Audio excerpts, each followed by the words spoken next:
Newsnight, distinguished Senator Abu. Now, so why the car allowance again when you've already gotten 160 million naira worth of Jeep? Well, you could have allowed me to first of all land before you load the second bullet. Because it's okay, it's like your cannon is already loading. Cumulatively, when I was in the Senate, cumulatively all the allowances put together was 14.4 million naira per month. Okay. My salary was 1.something million naira. You have wardrobe allowances, you have your vehicle allowances, you have other allowances put together. It was 14.4 million naira. Okay, these are the allowances, and your salary was 1 million. Let's just say 1 million. Well, yes. So each senator, yes, during your time then, yes, would go home with 15.4 no, million. 14.4 million. No, plus your 1 million. No, including salary. That okay, is including. Making it to be 14. Okay, that's yes, fine. 14.4 million. Yes. Today, the yes, case is different. Yes. It's about how much? It is about 29 million now. 29 million. Yes. In this austere Nigeria. I will come to that. Okay, now, go on. Now, 29 million looks big on paper. Just on paper. Just on paper. I am saying this as a very honest man. I am not trying to support National Assembly, an institution so vilified, and I have been a member of that vilified institution for 5 years. I am not siding with them, but I will bear the facts on the table. Openly, very quickly, but you are happy with the humongous money, right? It is not humongous. Just on paper. It is just on paper. Okay. When I was in the Senate, my monthly salaries and allowances put together was about 14.4 million naira. Yes. And at the end of the month, the company I founded, which I was the managing director and the chief executive officer, when I won election, I had to leave the company to go into governance. Had to start subsidizing my own life, because the money that was coming or allocated to my office was 14 million, which was nothing, absolutely nothing, considering the demands, the wants, the challenges faced by my own constituents on a daily basis. Now, let me put it this way. What are they demanding? Somebody will come and tell you today his wife is sick, he is sick, his children cannot pay school fees, he's in the hospital. I have a case that on that one person alone I took the hospital, I spent 14 million naira on one person.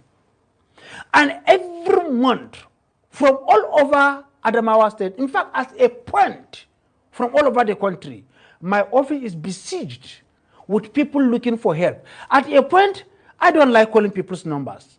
I don't like visiting people. Isn't it? You definitely will go on. Yes. But at a point, I had to start calling some state governors to help me with cases that is being brought from their state into my office. Now I have 14 million naira a month. And I am paying a lot of people's scholarship in my office. I am subsidizing people's life in my office. While a state governor in this country is going home with over 700 million naira security vote every single month, minimum.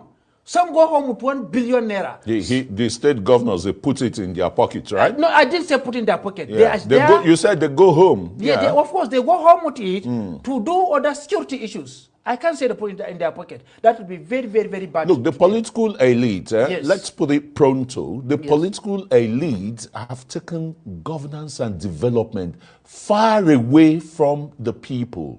In other democracies, Yes. let's take some of the older democracies like Yes. the US. Yes. Where do you see the constituents Yes. besieging their senators or their House of Representative members to beg for money that they cannot pay school fees and the rest? And so therefore, the legislators will now overbloat their salaries. Why? Governance and development have been taken far away from the Nigerian I agree people. with you. Mr. Chris, I agree with you. Governor has been taken far away from the people. And that is where local government administration have to come to the fore. Before now, local governments were getting so much money. They were given contracts at the Being local government squandered, level. yeah, before now, yeah. Before now. Yeah, they Look, were a doing local very government well. chairman was a big man. He can give contract for construction of primary school, culvert, small art road, art dams, and the rest of it. Today, the governors have hijacked the local government system through a devilish thing called JAC, that's joint account. Being that today, there is no election in the local government. Okay, let's quickly leave the local government issue, But because you've got the issue Nigerians of are really, yeah, I know. Nigerians are really, your duty Yes. is to legislate Yes. for the good governance Yes. of this country. And you're trying to justify today's salary of each legislator, 29 million naira, in the face of the asphyxiation Nigerians are going through. Sorry, it looks as if I'm beginning to raise my voice. Yeah, I'm only please just, raise the voice. I'm just talking I for will ask the. you to off the mic. There's no mic here. I'm just Continue. talking for the Nigerian people, Yes. really. 29. How justifiable is this in today's Nigerian economy with a salary, a minimum wage of 70,000 naira? I think what the National Assembly should do is to create a fund, a particular fund in the office of our legislators who are the representatives of the people to take care of this kind of thing so it will not be lumped into their own salary. Let me say this on a live national television. I am poorer, much, much poorer as a man when I became a politician than I was before I became a politician. Why didn't you resign and go back to your business? Because I enjoy serving the people. You could still, yes. still serve them with your company. But now, yes, that is the point, because you will get somebody in that may not be as passionate as I am. Now let me say this today, and go to my village and check this. As a senator, I live in a room and parlor in my village. I never built a house. In my hometown, my local government headquarters, I don't have a house. I live in my friend's house. My friend lecturer gave me a house. I live in it. In my state capital, Yola, I don't have a house. You are exceptional. Now, I am saying this on national television. If anybody in the world You are one. can point out a house that I built, I was building a mansion before I became a senator. A 23-bedroom mansion with 9 parlors, with a swimming pool in the heart of Mubi. When I became a senator, I stopped it. I took over carrying people's burden, orphans, the vulnerable people. I took over. Their problem became my own problem. Sometimes when I see them, I weep. The conditions some human beings are living in. And you remember that God put this weight on your back. I cannot budge. But being in government at that national level, Yes. you had a state government, because the people you're talking about, Yes. your own constituents, for example, from your senatorial district, besieging you for one assistance or the other. Yes. What kind of discussions do you have with the Adamawa state governor when you were in the National Assembly, the governor of Adamawa state, for example? We never had a Fintri? discussion with my governor, because 3 months when I was elected into office, we fought. 3 months. We came on the same party. 3 months into office. On principles, we differed on principle.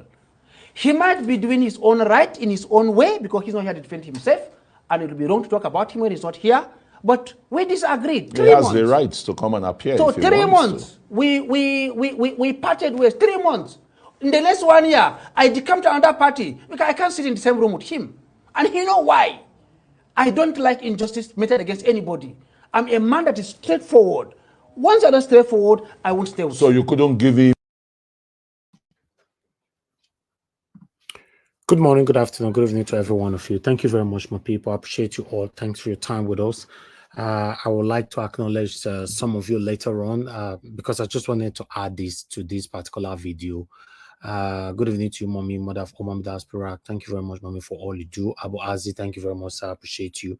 Thank you, Madam Martina Ambasuiti, Madam Iris Finance, Madam Pachata Bujumi. God bless you all. Ajio, Deborah, thank you. Shooks Leo, thank you. Nena Ogbona, Peggy Modi, thank you very much. Broadcast, I can see you. Divine Cross, I can see you as well. Kingsley Ogerake, Zao AA, thank you. God bless every one of you right there. I'm going to do my part to showcase many of you later on the screen. But I just wanted to quickly say one or two from this particular video to cut some people out. Some people who normally come to this platform telling us that we should report the good news in Nigeria rather than focusing on the negative news in Nigeria. We've been calling this same satanic set of people to come to this same platform to give us the good news in Nigeria right now. We still don't, they are nowhere to be found. Now, my question to this set of satanic individualisms, what would you say now on this that is happening in Nigeria? It just looks like Nigeria have become a business, an entity to some set of satanic group who just do their collecting and everybody go home with their prizes every single month or rather every day.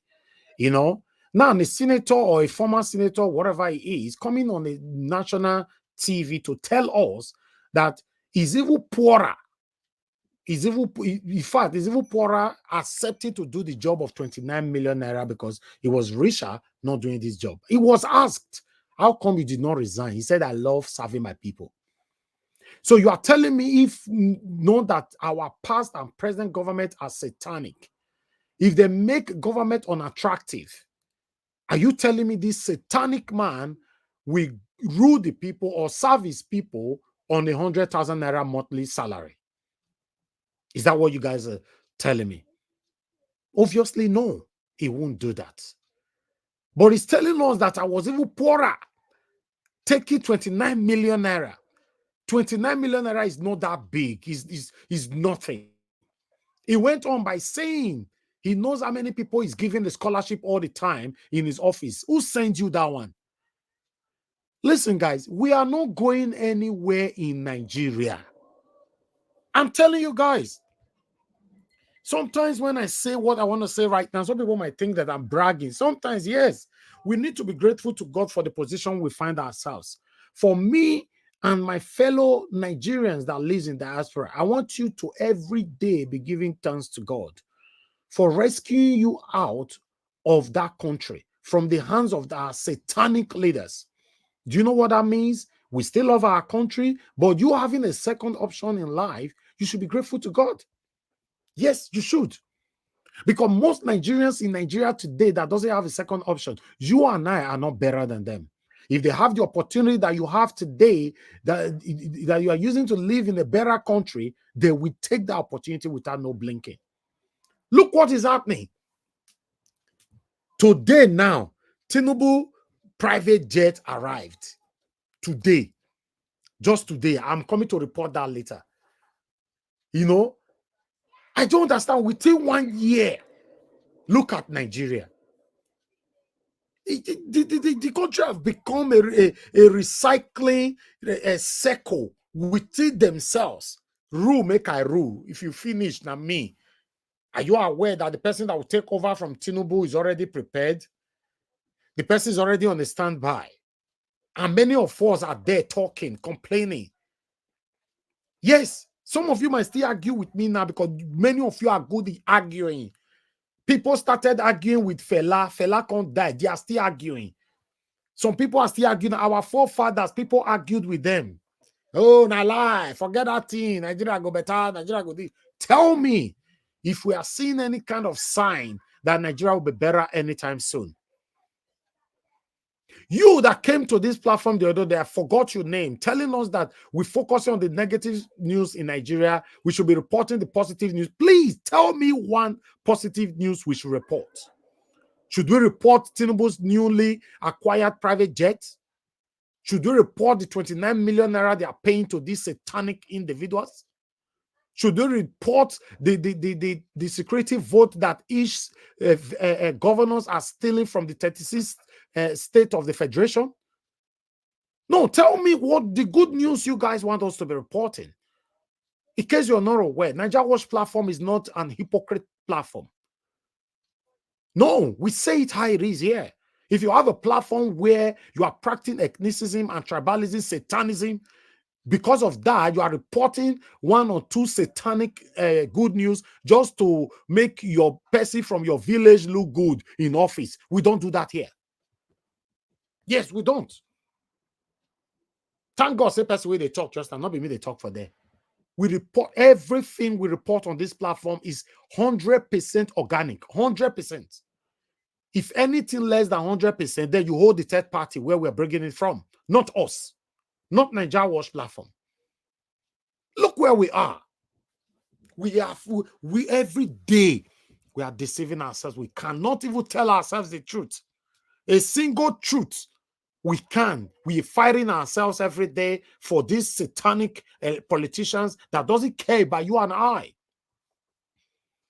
For example, somebody traveled all the way from Dallas because of $5,000. This same satanic person has followers. He have people that is clapping for him. Hey, pa, you are doing well. You are doing well. This is why I'm saying that the problem we have in Nigeria is not just the government. The problem we have in Nigeria is everybody, one way or the other, almost everybody is affiliated with it. Not just the government. We can't sit here. I'm not going to sit here with you and be saying, oh, the problem we have in Nigerian government. Are you going to blame the Nigerian government for somebody who traveled all the way from America to Nigeria for $5,000 to go support anybody? How would you feel if you know that today I traveled to Nigeria because of $5,000 to go endorse one or two satanic politicians? How you go look me? This is the problem. Our problem is huge. The earlier we start telling ourselves the truth, regardless of anything that the consequences that might befall it, or anybody that will get angry about it, say it how it is. Who go verse, make it verse. It shouldn't be your problem. Look where we are. Is Nigeria moving forward or backward? Even before you that is listening to me today, before you were born, Nigeria is still moving backward, not forward. Some of you are elderly people listening to us that you can testify that during your time, Nigeria was good when you were young. But and my question to you now, is it moving forward or backward? So that means everybody listening to me right now, all you can say is Nigeria is moving backward since you were born. It's crazy. We can't continue like this, my people. This is not about hating anybody. This is not about hating one particular person in office. I'm telling you, since 1960 to date, all the satanic leaders, both past and present, that have been ruling us, they have never prioritized you and I. They are there for themselves. Thank you very much, my people. Good morning, good afternoon, good evening to you all. I'd like us to go to Edo State and listen to this satanic Edo State politician. Listen to what you have to say. Yeah, I want to congratulate Arise, because if not the fact that you came and to bamboos and everything, you know, and the Minister of Aviation came on board, and before you know it, Air France have to send another aircraft to pick us up in Nigeria. We're all stranded there. A lot of women, older women, children were stranded, you know, no clothes, no medication. It was a tough one, but we thank God. And thank God. When they departed, so rest in perfect peace, my son. Yeah. So sorry about that. Really sorry about that. So real quickly, let's go to it now. I know you also want to pay tribute to Congresswoman Sheila Jackson. The past, the role she played in Nigeria, you do that. But also, APC, you guys said PDP has not done well. But I also have a problem with you. I'm not happy you are the one coming here today. I want Monday Okpebolo. like yesterday. He's not been attending to media. We've not seen him here. Oludumi Apata has been here. Others have been here. Aswe has been here. In fact, the day I called Aswe and said, I called him out and I said, please, we want you here. The next day he came on there and said, they said, you're finding. And I said, yes, you're here. He's not being here. He's been running away from media. And you guys started attacking me. Said that was your problem. You were asking me to give him $1 million for him to come. No. You know, if you gone to, you not get out. I've never attacked you on that. No, your APC in Edo State started to say I should give them $1 million. I'm like, it's not about us, the journalists. It's for us to ask the question. I think that is a wrong. So why is Monday Pueblo not here? Why you? See, to be honest, to be candid with you, you know. And when will he come here? It is easy to be said and to be done. You know, if you look at his itinerary as at today, I just left Benin, where if you saw the mammoth crowd at Edo South, you know, the people coming out to show love. We went to Edo Central, from Edo Central to Edo North. Distinguished Senator Monday Pueblo, if I can tell you, has been on ground. You know, he's a grassroots shooter, door to door. And that's what people don't know. Even me, I was shocked that this man moving day and night, walking, reaching out to the clergymen, to the market women, to the youth, to the leaders, even in opposition party. He's working day and night. So everybody, have to have what we call division of labor. So if he's not here, and again, let me also correct this, I'm not here as a spokesperson for distinguished Senator Mondo Bewolo. I'm here in my own capacity as a chieftain and a son of Edo, because I want the best for my people. And without missing words, Edo State today has been taken backward because as a result of bad leadership. My brother, is Monday Pueblo too busy for us in the media here? So we just know, because there are other people too also doing door-to-door campaign and other campaign, but they also make themselves available to media. You see, he has a chance on Arise platform to reach millions of people. The last time Mr. Odige was here, I was even the one defending Monday Pueblo for the sake of balance when they said, oh, he didn't go to school, he's a plumber. I said, no. I said, hang on a minute. In fact, this was what I told. Wait, blackmail. No, this is unfair. Wait, let me finish. Let me finish. Go ahead. This was what I told Odige. I said, you are saying a man that ran a tech company cannot read a balance sheet. I challenged him toe to toe. I challenged Odige here. That billions of Naira's company that took a company from nowhere to the highest pedigree, to the ladder. And this is a man that people like our late chief and then a groom. I tell you, it's so funny. When I was contesting before, they said I'm not from Edo, I'm an Igbo man. So politics is a leveler. So why is he not here? He should come and say these things for himself. When the time comes, and if it is opportune, definitely, why will he run from coming here? He not only Arise, you have other TV station that is calling on him. So the question now is that it's about grassroots. This guy is a grassroots shooter. Do you know a man who never played politics, right? When he was helping his people. And guess what is funny? When he contested for Senate, PDP have always won Edo Central. And this is what I saw in him. I was an aspirant. Highest committee. Winning the elections, then we will not see him at all. Because we want a leader who is accountable to the people, because he himself came to sell himself and his candidature, represent his manifesto to say he can do it. What you're doing here is fantastic, but to be honest, the people, you're not the one on the ballot, on the ticket. The people want to hear from Senator Kalu himself. Let me correct you. Let me ask my question. Yeah. No, let me correct you before you ask your question. Okay. This man, he's talking to his people. Did you see? I just saw you now showing the. But the Edo people have said they want to hear him in an interview. If you follow the American elections, Edo people want to hear in an interview. Edo people are hearing him, seeing him every day, morning, afternoon, evening, night. Edo people, Nigerians, Mokuna, not worry. After this video, he said Monday Pueblo is talking to his people. Yes, if they talk to his people, I go play with Monday Pueblo, they tell us. I go play them after this video. Mokuna, listen. Tell me if you can understand that kind of communication. Let's continue with this first. So which other Edo people? Is it some of our people in the rural area, in the villages? Yeah. Do they have TV? They don't even have TV. Okay. But this is a man who is going from every nook and corner, going to reach out to our people. So I'm satisfied. Right, let's go because our time is limited. Glad. Our time is limited. Yes. All right, Aso Ighodalo has actually been here. Aso Ighodalo, Olumide Akwata have both been here. Yeah, they'll be here because let me just they are say not something. on ground. No, they're not on ground. Okay, no, let me just they just came from Lagos question. and they want to come and just say yes, like okay, technocrat. So tell us what he's telling the people door to door. Do you know why satanic? I don't know what to call him. Now, let me tell you guys, I'm very, very angry. Do you know why I'm angry? Anybody who is telling us on this platform that somebody cannot speak a language, somebody came from nowhere and he wants to rule in Edo State, and you accept it, you welcome it, it means, you know what that means? It means that your children that you have in diaspora today cannot stand anywhere in Nigeria. Have that in mind. Have that in mind.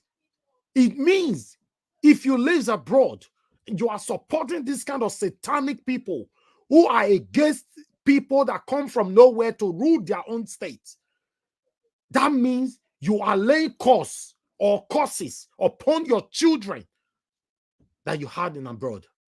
That's what it means. Let's move on. Because since he's not here to tell the people, and if it's so important, then he sent you here. Obviously, a television appearance is important to tell the people what he wants to do. If not, he won't be sending people on his behalf to come out to speak. Let him continue doing door to door. Let him not do any campaign on. We don't want to see campaign. No. Did you watch the live broadcast? Did you live? When it was televised, our rally. Did you see him speak? I think that is television. Just because he didn't come to the station. Policies. Okay, my people, I bet me not listen to the rally, because he's bragging with this rally continuously. Let's listen to this. I'm expecting things overseas. I want to tell you, the mineral resources in Edo State, has the present government do anything about it? Do you want it? You want it? You want your mineral resources? Is that not what you want?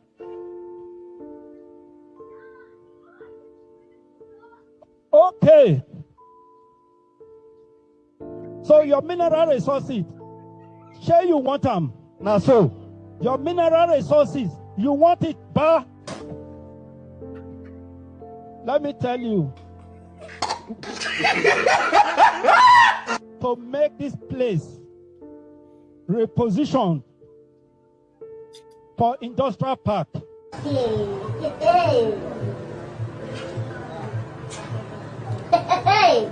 Let me tell you,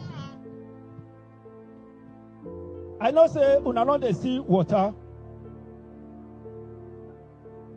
Una dey see water here. Una get. Listen, guys, focus on satanic Oshomole in the back. It was telling him what to say.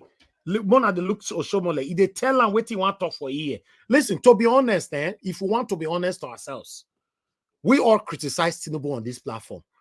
I'm telling you today, 19th of August 2024, Tinubu is far, far, far better than Okpebholo in terms of communication and addressing people anywhere. Tinubu, I repeat, is far, far, far, far better than Okpebholo in terms of communication. Because if you join me criticizing Tinubu for this platform, you reach Okpebholo now, you don't want to talk again. You are satanic. You are. Water in under our government are going to do the extraordinary thing. If you didn't dare, you didn't dare. You didn't dare. I want to talk about my 5-point agenda.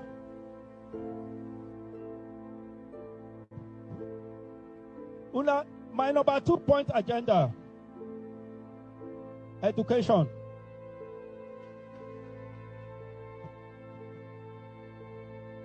Education. Let me tell you, massive road construction.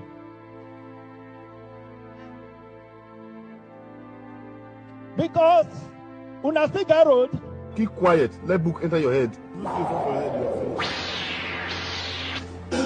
where Oga Adamawa stop.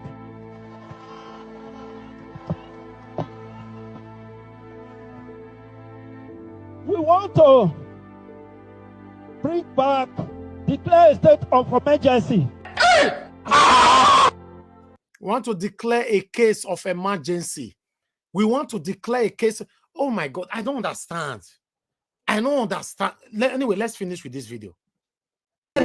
Policies. But he was on television, okay, let's hear. both Arise, TVC. Honorable. So he was communicating to the people, and people were watching all over the world. A rally is different from an interview, but let me ask, what is he telling the people? What does he have in store? We've heard from the other two candidates. They came out, they outlined their plans. By the way, the Chief Aneni you spoke about, his son was here, and he didn't speak very well of his competence. He cannot speak because it's on the other side. But don't forget, this no chance. Chief developed, when he raised in Edo, is this River Obaseki or River Aswan? So to be honest to you, when you're asking me how does he want to do it, a man that have told you this is what I want to do to help my people. I bring Edo State back to where it should be. The era of Dr. Esok Bemudia, the era of Professor Ambrose Ali. So I must tell you the truth. The candidacy of Aswan Godalo and Ogie is like Zimbabwe dollar. Okay, over to you. All right, so you said Edo State has been moving backwards. In terms of where budget ranks Edo State fiscally, it's ranked 6th in the nation, right? I'm happy you know it. All right, so tell me what... Okay, are you asking me the question? I'm asking you the question. Oh, if you are talking about... I'm not done. Now, so that be satanic APC people, they're not they let you talk. Yes, if they ask the question, they will be using these tactics, satanic tactics, to delay time, to destroy the time, like Oshomole did the last time he came to Arise. Excuse me, the time can't finish. Yes, and that is why you see some of these satanic people, if you invite them to Nigeria Watch, they won't come because they know say we have all the time in the world. Even though they want to waste the time, we still have all the time in the world. So look at him. He's not allowing the person where they ask a question make it talk. Let's move on.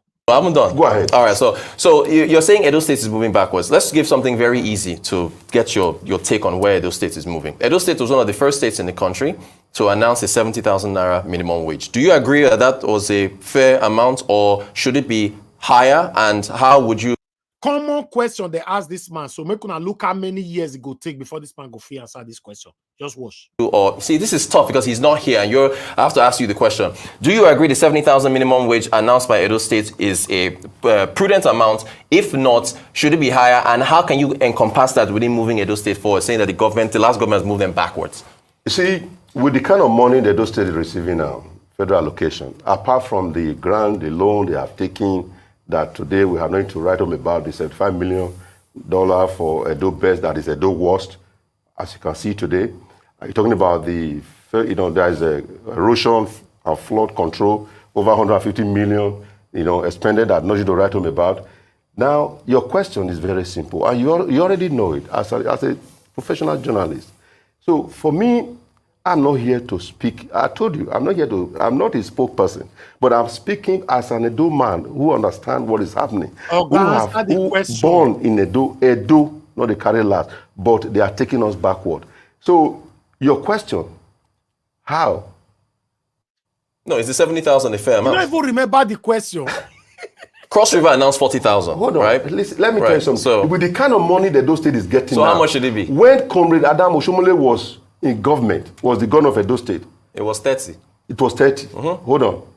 Because of the minimum. Answer the question. The money that was coming to Edo, federal allocation there, it was just too little. Okay. But today, to the glory of God, Edo State today is getting so much billions. And what sectors of Edo State is getting the billions from? Where? Which sectors and where? Internal generated revenue has grown. So the government has done well. No. You see, when your enemy, they criticize you, in most cases, they will be elevating you at the same time without not realizing it. He said the internal revenue, they are stealing lots of money from there and all that. It has grown and all that. Remember, say, this is all about when they destroy, and they praise. So watch this, guys. Let me tell you something. Comrade Adam Oshomole started it. Generated revenue has grown. So the government has done well. No. Let me tell you something. Oshomole, Comrade Adam Oshomole started it. Okay. Because he was with us. Just imagine. That means the government have done well. You say Oshomole started it. Okay, Oshomole started it is not the issue now. Somebody have been in office for the past 8 years. You said eternally revenue have grown. So it means that the governor is doing well in that area. But you say now Oshomole start time. What are you talking about? I myself and His Excellency, the governor of Edo State, I must call His Excellency, he's still the governor, I must respect that seat. We were both, we both work for Comrade Adam Oshomole. So I understand. I was. Make una not forget, say the question where they ask and see, he never see answer Ramo. This man is beating around. They want force and make him answer that question. Watch. Very close to Comrade. Right. So he knows. Oshomole groomed him, thinking he was going to follow his path to develop the state. Okay. Look at the schools Oshomole built. Look at the hospital Oshomole built. Go and look. That hospital is a 5-star hospital. Okay. Compared to anyone in abroad, in America. This is the same hospital he has contracted to his own cronies. The minimum wage you would pay to hospital workers, is it fair at 70,000 or not? You haven't answered the question yet. I'm going to answer it. Okay. With what is happening today, because of the country has been bastardized by corruption, not Mr. President Tinubu that brought the issue, the hardship on us. It is we, Nigerians, some of those that have stolen the wealth, the resources of this country. You're talking about undeclared crude oil that left this country billions of dollars. So 70,000 naira. Yeah. To me, look at people can have, how much is a bag of rice? How much is a bag of rice today? About 90. So 70,000 naira, what can he do? Okay, let me come in here. So it's not enough. Okay, let me come in here. To me, it's really not enough. Okay, let me come People are suffering. Let me come in here. People are angry. Nigerians are angry. Mr. But the problem we are facing is that because when the money that is supposed to be used for tomorrow have been stolen yesterday, Mr. President cannot do much. I just want, Mr. Rufai, there's nothing you have not seen, you have not heard, that you have not showed you about the stolen wealth of this country. That's another talk. Mr. Boniwa, can I ask a question? Go ahead. Will Okpebolo pay 100,000 for minimum wage? That's what we're trying to find out. Wait, will Okpebolo pay 100,000 for minimum wage if Obaseki not do well with 70,000? No, I didn't say it didn't do well. I didn't say it did. But what did you say? I didn't say it didn't do well for the 70,000. Can you praise Obaseki for at least the 70,000? Why not? So are you praising Obaseki? I can't just condemn him in everything. So Obaseki has done well for the 70,000. Because some state in this country cannot even afford to pay. Yeah, so has Obaseki done well for the 70,000? He did well, but you know what? Okay. There's a caveat to it. It was as a result of because of election was around the corner. He did it to catch the people. How many people is he paying this? Why was he not paying this all this while? With so the resources that we have. Now, because he saw elections around the corner, he now brought 70,000 to throw in the net to see how he can get many votes. So, second question. You said IGR, internally generated revenue, has increased under Obaseki, right? Yes or no? Yes, but what have we done with that money? Okay, but it has increased. So that means Obaseki also did well by increasing IGR. It's a plus for him. Do you know who taught him? Who taught him? His comrade Adams Ali. But at least they taught him and he did taught well. him. And he executed. No, he did not execute. The money that have been generated, where did the money go? No, but somebody that have been in office for the past 8 years, you are telling Nigerians, say, do you know who taught him? It's Oshomole. So this man, now what think they do for the past 8 years? That's why I cannot align with anybody that is saying Obaseki failed 100%. How? Thank God now says satanic APC man now. In the process of trying to bring Obaseki down completely, he's praising Obaseki, giving Obaseki credit. You know? You see? Now so all our enemy be in the process, some of now when they listen to me, so he get position where he did for life. So now your enemy pursue you enter there. You know. Go back, reflect on yourself. You go know so now your enemy pursue you enter there. It gets on coven where they talk about your matter. They don't know where they will promote you, go higher. Though they discuss out there. Just imagine a national TV is giving Obaseki a lot of credit, not even realizing it. But meanwhile, let's listen further to what this our brother have to say here, Mr. Consign, over their satanic principle. Dear Monday Ukpevolo aka Akpakomisa, I hope this video gets to you. I've watched several of your videos. I've also been very vocal against your candidacy.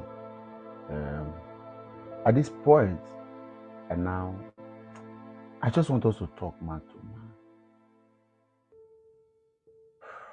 man. Anything you decide to do afterwards is solely left for you to decide. But I'm talking to you as a man. Please stop embarrassing the two people. My friends who I have boasted about the mental, emotional, social, physical capacity of the people from Edo State, which is dating back to years ago, the formation of the Benin Empire, and how it took several confederations with the British invasion to have conquered the Benin people. And then looking at you as a candidate for running for election from this state, it's been really a tormenting experience. I want to beg you, if you cannot withdraw from this race, stop talking. At any point, no, don't let anybody, because this is embarrassing. I'm no longer even out. I'm just, because a lot of you mistake lack of communicating skills or communication skills to a clueless, dull, brainless individual. What is Adamawa trying to clue him or prompt him what to say? Watch Osumele. Look at the video. Look at this part again. That is Osumele talking to him. It has never been this bad, though. It has never been this terrible. It has never been this bad. This will be the worst ever single. See, Tinubu did better than this. Tinubu even sat before the National Economic Summit group. He had time. That's where he bragged that they will not allow. He should not be exhausted. That is the first speaker. They should also get. They don't want people to spare. That was how Tinubu. So the comparison between Abakomis and Tinubu is even an insult to Bola Ahmed Tinubu in itself. As it were. This is for those of you that are not so, that have not been born or not had first-hand understanding of basic things, they would have told you about Lucky Benedict government. Let me tell you, even if Lucky Benedict government would turn out to be one of the worst. Okay, I'll stop that video right there because I still have a couple of presentations to do. Guys, please pardon with me today over my time spending to present this whole thing to you. Sometimes we really need to do this. But meanwhile, I want us to hear another view concerning this Okpeolo, Aswan Igodaro, and Barrister Olumide Akpata on this quickly. Help us to press on the like button and help us to share as well. Guys, if you don't mind, press on the dollar sign as well. Buy us a coffee. I really do appreciate that. Let me quickly bring this to your screen here so that we can take it from there. Just be doing your part there while I'm doing my own part. Bear with me. We're almost there. Okay, let's listen to the comrade show quickly. And Okpewolo, as a matter of fact, somebody was telling me yesterday that each time Okpewolo opens his mouth to speak, he loses 10,000 votes.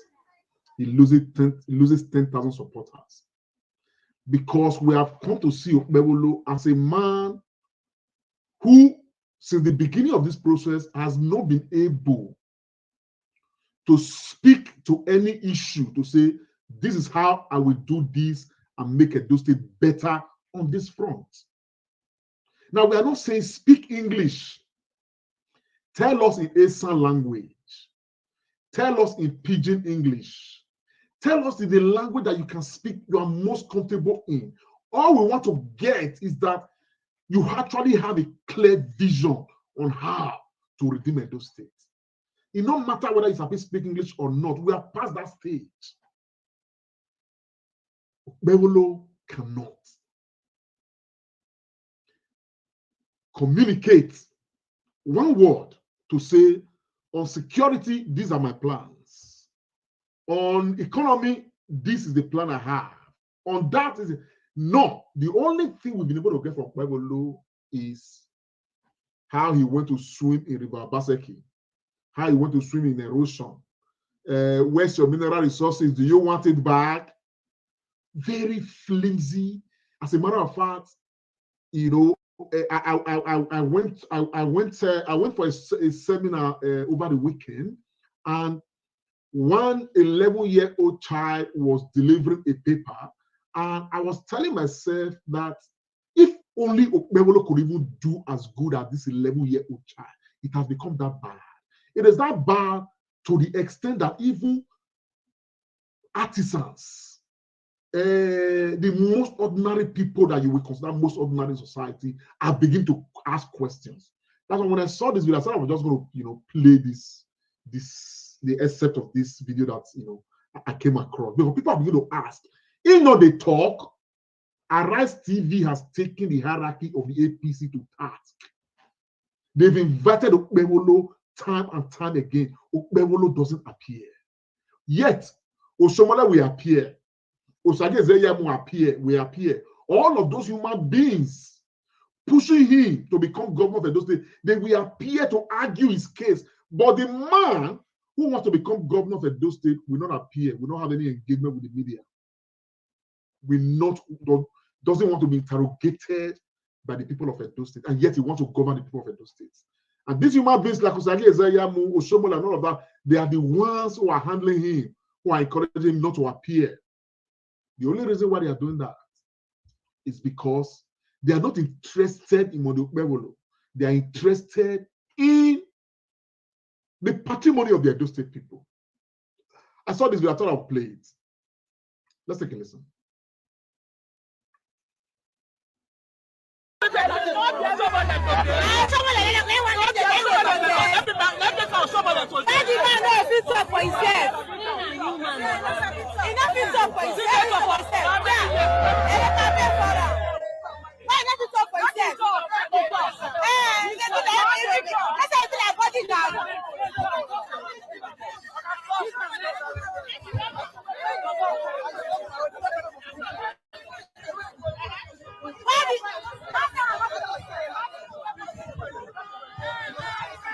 Now the people are beginning to ask questions.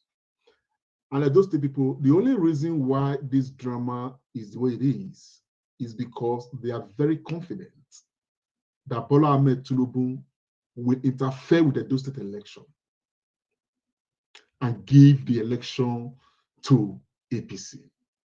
But this is Edo State, and this is an off-season, you know, off-cycle election. I don't know. I feel very confident that the awareness in Edo State is strong enough for the people to say, no, this election will go the way we want it to go. The election has to go the way Edo State people want it to go, which means that the election must be defended and the outcome must be free, must be fair, must be credible. Now, we have heard, though we cannot independently verify, that there are already a lot of these other political actors are already using money to bribe left, right, side, corner, give money to electorates and all of that. So my organizing rallies. As a matter of fact, some information came that I cannot independently verify. That some of them, they had some rallies somewhere, and people were giving to the, you know, to the tune of about 10,000 each to come to attend a rally. Now the question ordinary people will ask is, if certain candidates will spend as much as 10,000, you know, to bribe electorates to support them, to vote for them, as it were, what do you think would be the fate of Edo State if such a candidate becomes the governor of Edo State? Well, as we used to say those days in secondary school, you know, in the debating a club, they'll say, I leave that question for my opponent to answer. But Edo State people, we're in a defining moment. We are in a moment in our lives that is so important. Yesterday is almost gone. Today and the future is so important. And the question of who governs Edo State must be a question that we must treat with seriousness, not with levity. It's a question that we must treat looking at the next 4 years, putting it clearly in perspective. The idea that you will collect a bag of salt or a bag of rice or a bag of, you know, or some 1,000 naira to support one candidate, even fight and die for one candidate, you know, loot for one candidate, or do all sorts of things for one candidate, it's not worth it. Look at where we have been. Look at where we have been, particularly those that have crossed 40 years. Look at the state of Edo State. Look at the state of Nigeria. You understand? Our interest for some of us is we want a better future for Edo State. Some of us are not looking for magic because magic cannot happen. It's not rocket science. But we want a process that will start well, a process that will be built on, a process that will guarantee a better Edo State for the future. That process is so important. We are not interested. Some of us are not interested in the mathematics of, oh, now he's speak English pass or this. And we want to see the clear vision. We want to see how believable is this vision. The problem now with the Akomisa is that we are not even seeing a vision at all. Talk less of even looking at the believability of a vision. There is no vision in place. So for Akomisa, Edo State people must be very careful. This is not a test ground. Governance, I have seen the active work of governance in the lives of the people. As a matter of fact, whether your life go better or not go better, it did the hand of government after God.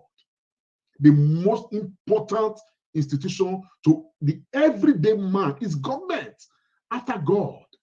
It's government. I see it every day, the hand of governance. What did they do?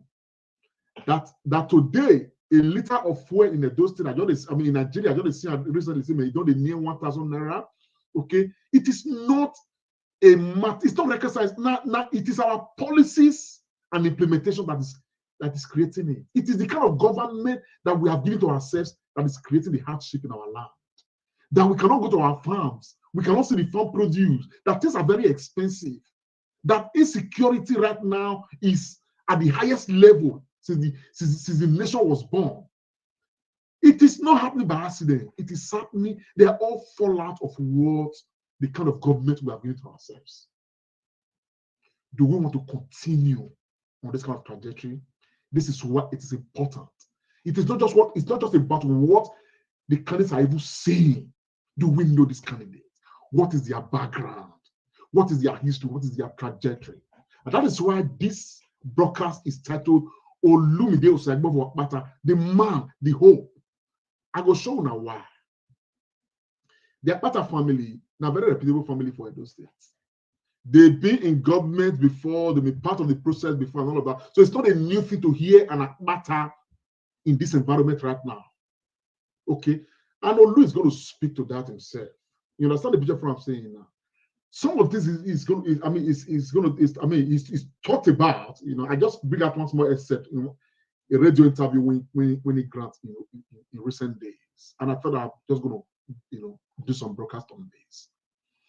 I thought that, and I want to appeal to that.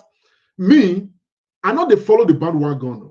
I know they say because everybody they rub, people they clap and follow left, make a follow left. I know they do like that too. I think that all of us with the clap, let us take our time. We will open our eyes. Sentiment apart, because everybody thought they bring sentiment. It's on this. We have passed that level. As far as I'm concerned, if it is going to take one family, okay, so this family, they are making life better for the Edo State people. Their papa don't rule before, okay. Now their son one rule now, but we are becoming Dubai, we are becoming London, we are becoming New York because this family is ruling us. Let them rule us forever. So the sentiment of say, oh, this person from this tribe, now they are torn now, even though we see danger, we see that this human being projected right now is going to drag us to the ditch. That sentiment at this level, it not make any sense. I think at this level, all sentiments must be put aside. Let us look at the background of these candidates. We are people who have governed us, and we use emotions, sentiments, take support them. I'm guilty of such of those kind of things as well. Later we call the hearsay, man. These guys are serial betrayers. They are serial traitors. And as a matter of fact, they are so smart. Because even the hearsay, man, before some of them will become governors, say, or serve in politics and all of that, they were international 419ers. What we don't know before. What we don't know before. But then we can't know all those things. You understand what I'm saying now? Honestly, the Benin man says, if men don't come out for Nyash, to close the Nyash, you don't really come out.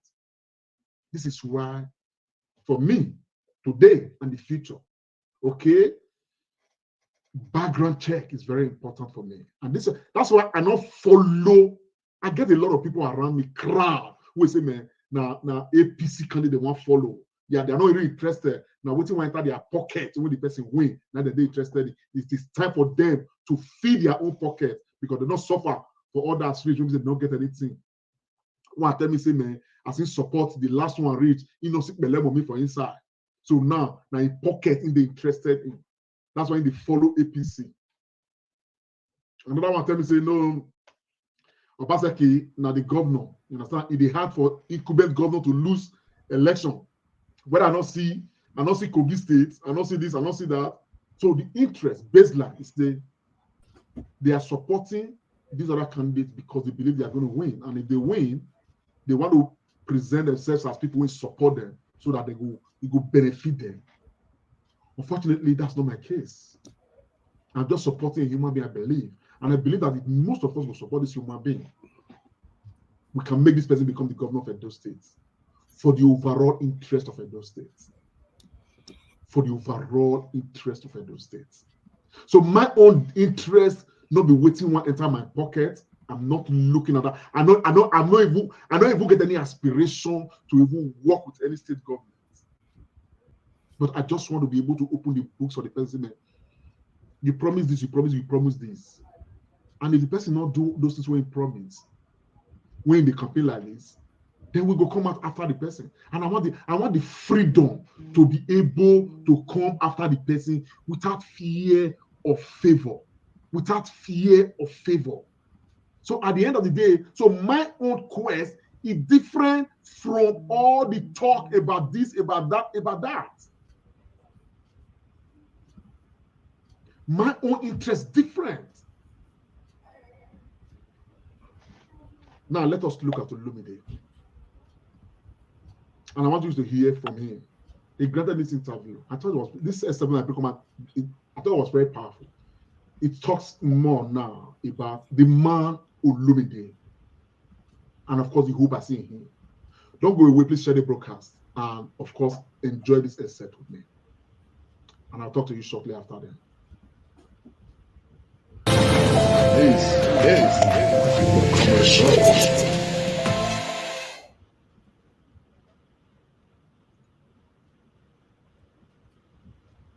To find out what are my antecedents, what is my pedigree. My name is important to me. I want to be able to hold my head high in this my community. To say this is my value add. My uncle Tayo was Commissioner of Education under Ogbemudia. Till today, his exploits are still being heralded. They are still being talked about in education in Midwest states.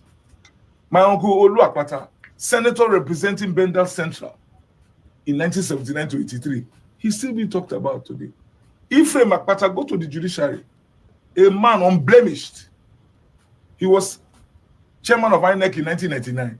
When you see the I in INEC, he put it there. When he was appointed, he was known as NEC. National Electoral. He told Abdusalami Abubakar, I will only accept this job if you put the word independent behind NEC. That's how it became INEC. All right. Then, so that's I've given you one historical fact now. Thank you so much. Now, come to Olu Akpata. I am the immediate past president of the Nigerian Bar Association. I ran an association, 128 branches around the country, over 100,000 members. You know, to run an association made up of only lawyers. Yes. You know what that one means? I ran an election I'm the first non-senior advocate in over 30 years to be president of the bar.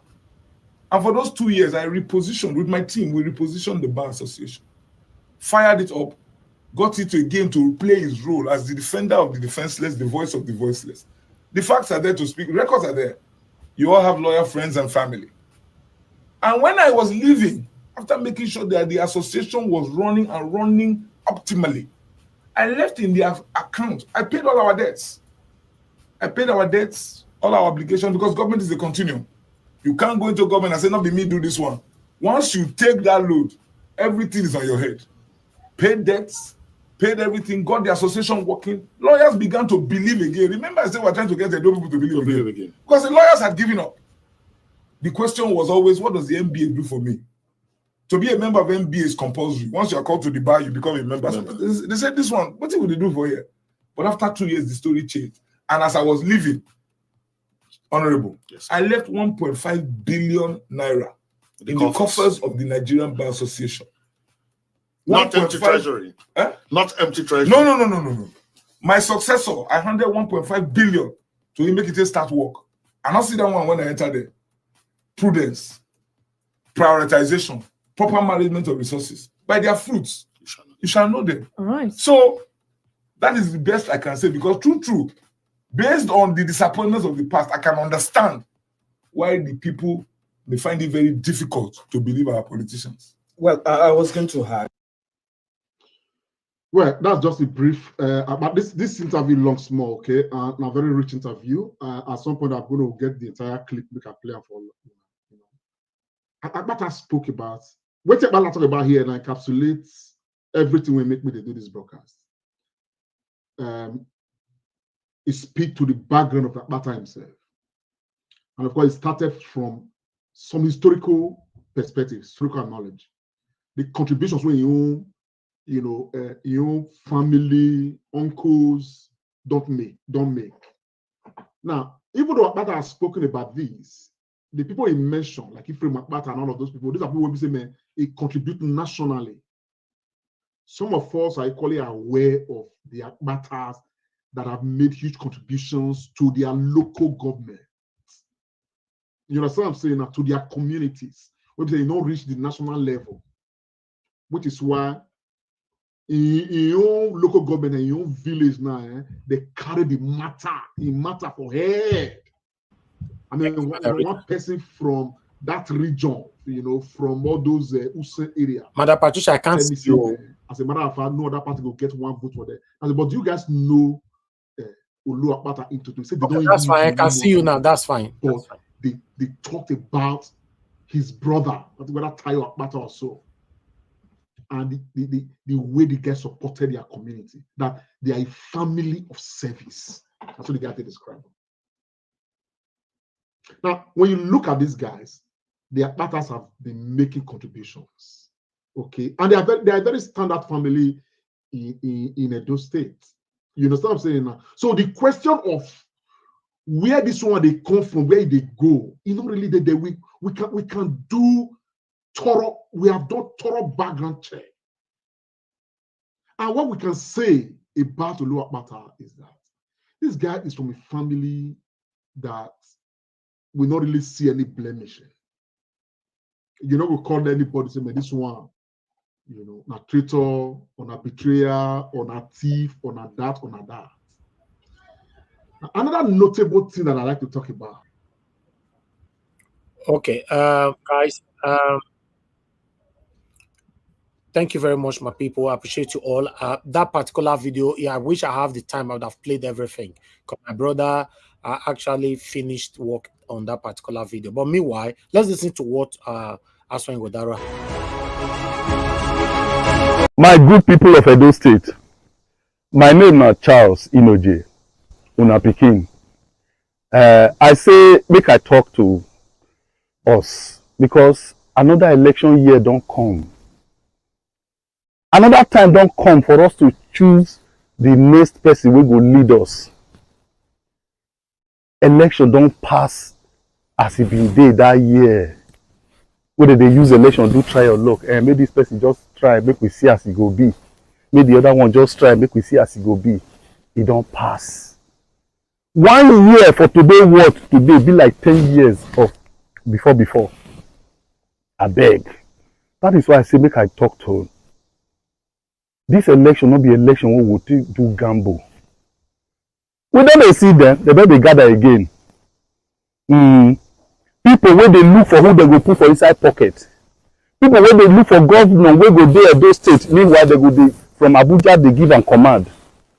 That time don't pass. My brothers, my sisters, my fathers, my mothers, uncles and aunties, I beg.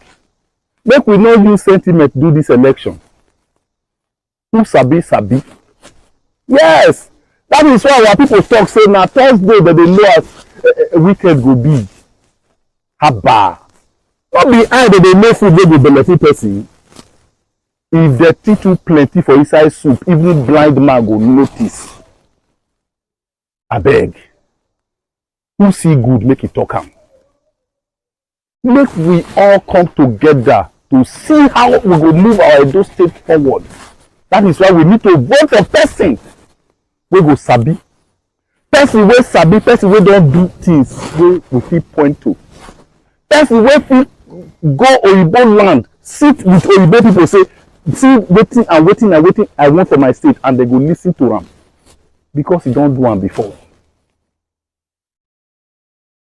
Abeg, this election make we vote for Asue Ighodalo. AI is the future of our state.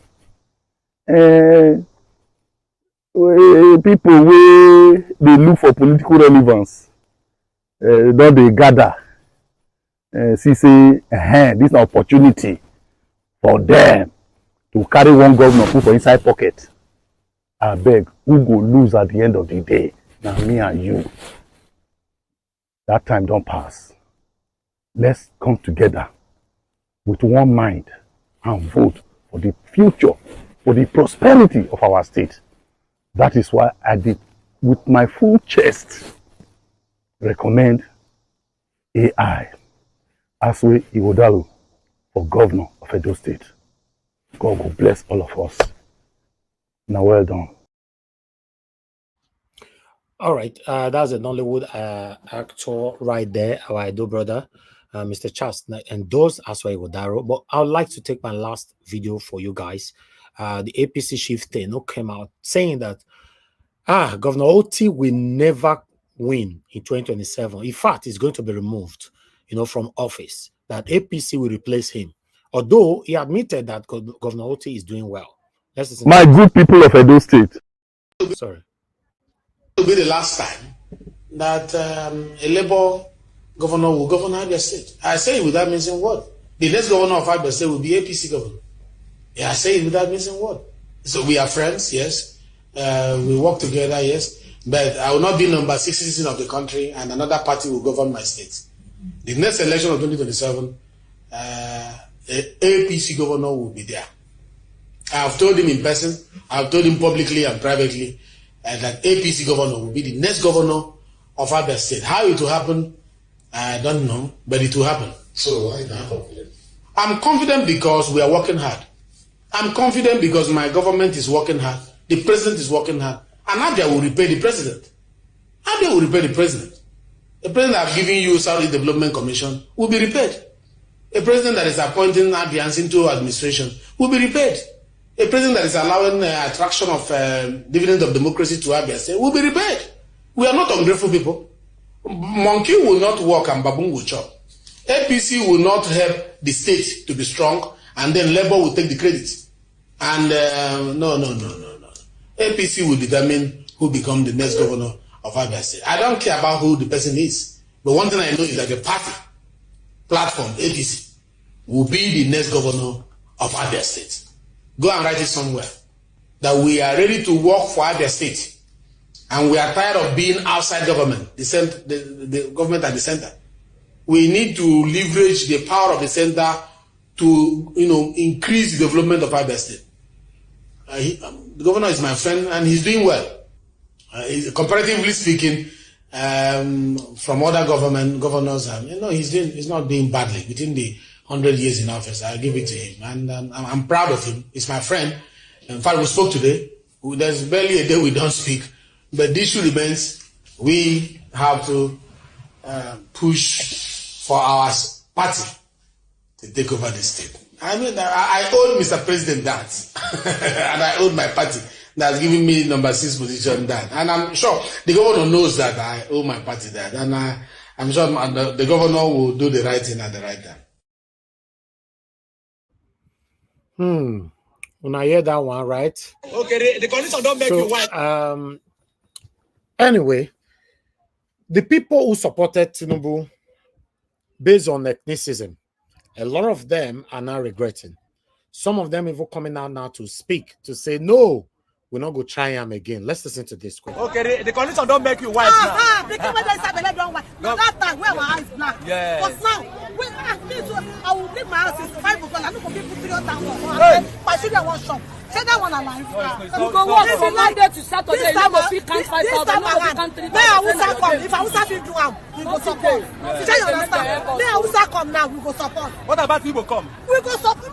We are not doing tribalism. At that time, where our eyes not clear, now we do tribalism. God bless you. God bless you. Thank you very much. Thank you very much. Okay, the condition don't make you white now. The people that don't white. No, that time where my eyes black. Yeah. But now, when I will leave my house is 5 o'clock. I don't go people 3,000. My children want shop. Say that one alive. We go work from Monday to Saturday. You know, we can't fight out. May Hausa come. If Hausa fit do am, we go support. Say you understand? May Hausa come now, we go support. What about people come? We go support. We are not doing tribalism. At that time where our eyes not clear, now we do tribalism. God bless you. God bless you. Thank you very much. Thank you very much. All right. Our eye don't clear. We don't do tribalism again. We don't see Shege. Tinubu don't push Shege for their eye. They don't tribalism anymore. If Igbo come, we go support. If Hausa come, we go support. I like that. I like that. You see, sometimes difficult times they make us the get sense. You know, we tell Una say no. We not like Tinubu, not like this. See, listen, with the situation we are facing right now in our country, should we be focusing on who we like or who we not like? If not be stupidity, they worry some of us. We should be focusing on that, who we like or who we not like. We should be looking for competency, someone that can take us out of where we find ourselves right now. Meanwhile, let me quickly take this article so that we can start talking. We already have lots of people. Mute yourself, please. Or Mr. Paul, anybody on the panel, always mute yourself. Give us a mother, mute yourself, sir. Thank you. You know, let me take these articles right here so that we can move on. Breaking, Tinubu's new 150 billion Naira Airbus A330 presidential jet lands Abuja airport. You know, Sarah reported that report. This one, Nnamdi Azikiwe International Airport on Sunday evening after departing from Euro Airport, Basel, Morehouse, Freiburg in France at 4:16 p.m. and landed in the Abuja at 8:29 p.m. President Bola Tinubu will embark on a trip to France on Monday, August 19, depart from Abuja, the nation's capital, blah, blah, blah, blah, blah. So I'm going to stop that right there. But the reason why we showcase this is that 150 billion Naira within 1 year in office, Tinubu to buy this aircraft. In case you not get on, I don't say 150 Naira. I don't say 150,000 Naira. I don't say 150 million Naira. 150 billion Naira. And all of us, they're hungry. Wow. Anyway, I'd like us to take another one quickly. Don't worry, the next 5 minutes, we're going to start talking. I guess our presentation worth it today now, right? Okay. It took Tinubu 1 year to buy presidential jet, despite inflation, banditry. Kalu Aja. I talk this one. Let me take 1 or 2 paragraphs here. Kalu Aja, a financial analyst and educator, has suggested that Nigeria's economy might not be that bad as most people claim. Aja said that it took President Bola Tinubu just 1 year to buy a private jet despite the economy being under inflation and banditry attacks. In a post on X handle on Monday, the financial experts questioned how the president was able to afford a new jet if the Nigerian economy is that bad. I like this one though. Not true. You know, my lovely brother, they talk about it. Nigeria is broke. Nigeria, we are not broke. Broke where? Mr. Jonathan, now they tell us that Nigeria is broke where? Countries, they don't tell us that Nigeria broke since before they bomb me. People are still siphoning billion. Even though I borrow, they borrow, I'm not interested. You can still borrow that same amount to repair the country, but they are borrowing it to keep it to their pocket. Nigeria is not broke. These guys are stealing and using the money to enrich themselves. That's it. But meanwhile, I'd like to quickly take, I think I have 3 more to take. Somebody is on the backstage. I can't see you right now. Let me see who is right there. Turn your camera on time, please. You know, I'm doing presentation now. If you are there, just turn your camera. Let me see you. I can't see you, Mr. Alex. I know they see you. You know. All right. Thank you. I can see you now. You know, they don't see light for Magba again. I don't see you already now. I want to put you for screen if you know off your camera. Thank you. Let's move on. Okay, let me quickly take this one here. From Sarah Reporter, opinion. Nigerian Chief Justice Kayode Ariwola will be remembered for speed with which he abused office to benefit son, daughter-in-law, brothers, sisters, father by Chidi Aslem Odi Kalu. Majority in the, okay, because no time, let me take this. The headline is fine. If you want to take more, go to Sarah Reporter. I don't really have time. I'm sorry. I don't spend time report what I'm supposed to report today. Some people with the verse now say, we know they report good news. We they wait for good news for Nigeria, we not see. The only good news why they see for Nigeria is coming from Nigerians, not the government. Sorry. Let's take this. This one is coming from Premium Time. You know, they don't reply that man we talk, say, Governor Alex Otti can never come back in second term in 2027. Otti won't be re-elected. APC will produce next Abia Governor Ben Kalu. Then make a bring the one with the take respond to him. Chapali. The one with the take respond to him, now be this for screen. Now, Abia 2027, Otti will be re-elected. LP, Labour Party rep, Tess Kalu. I'd like to take 1 or 2 paragraphs here.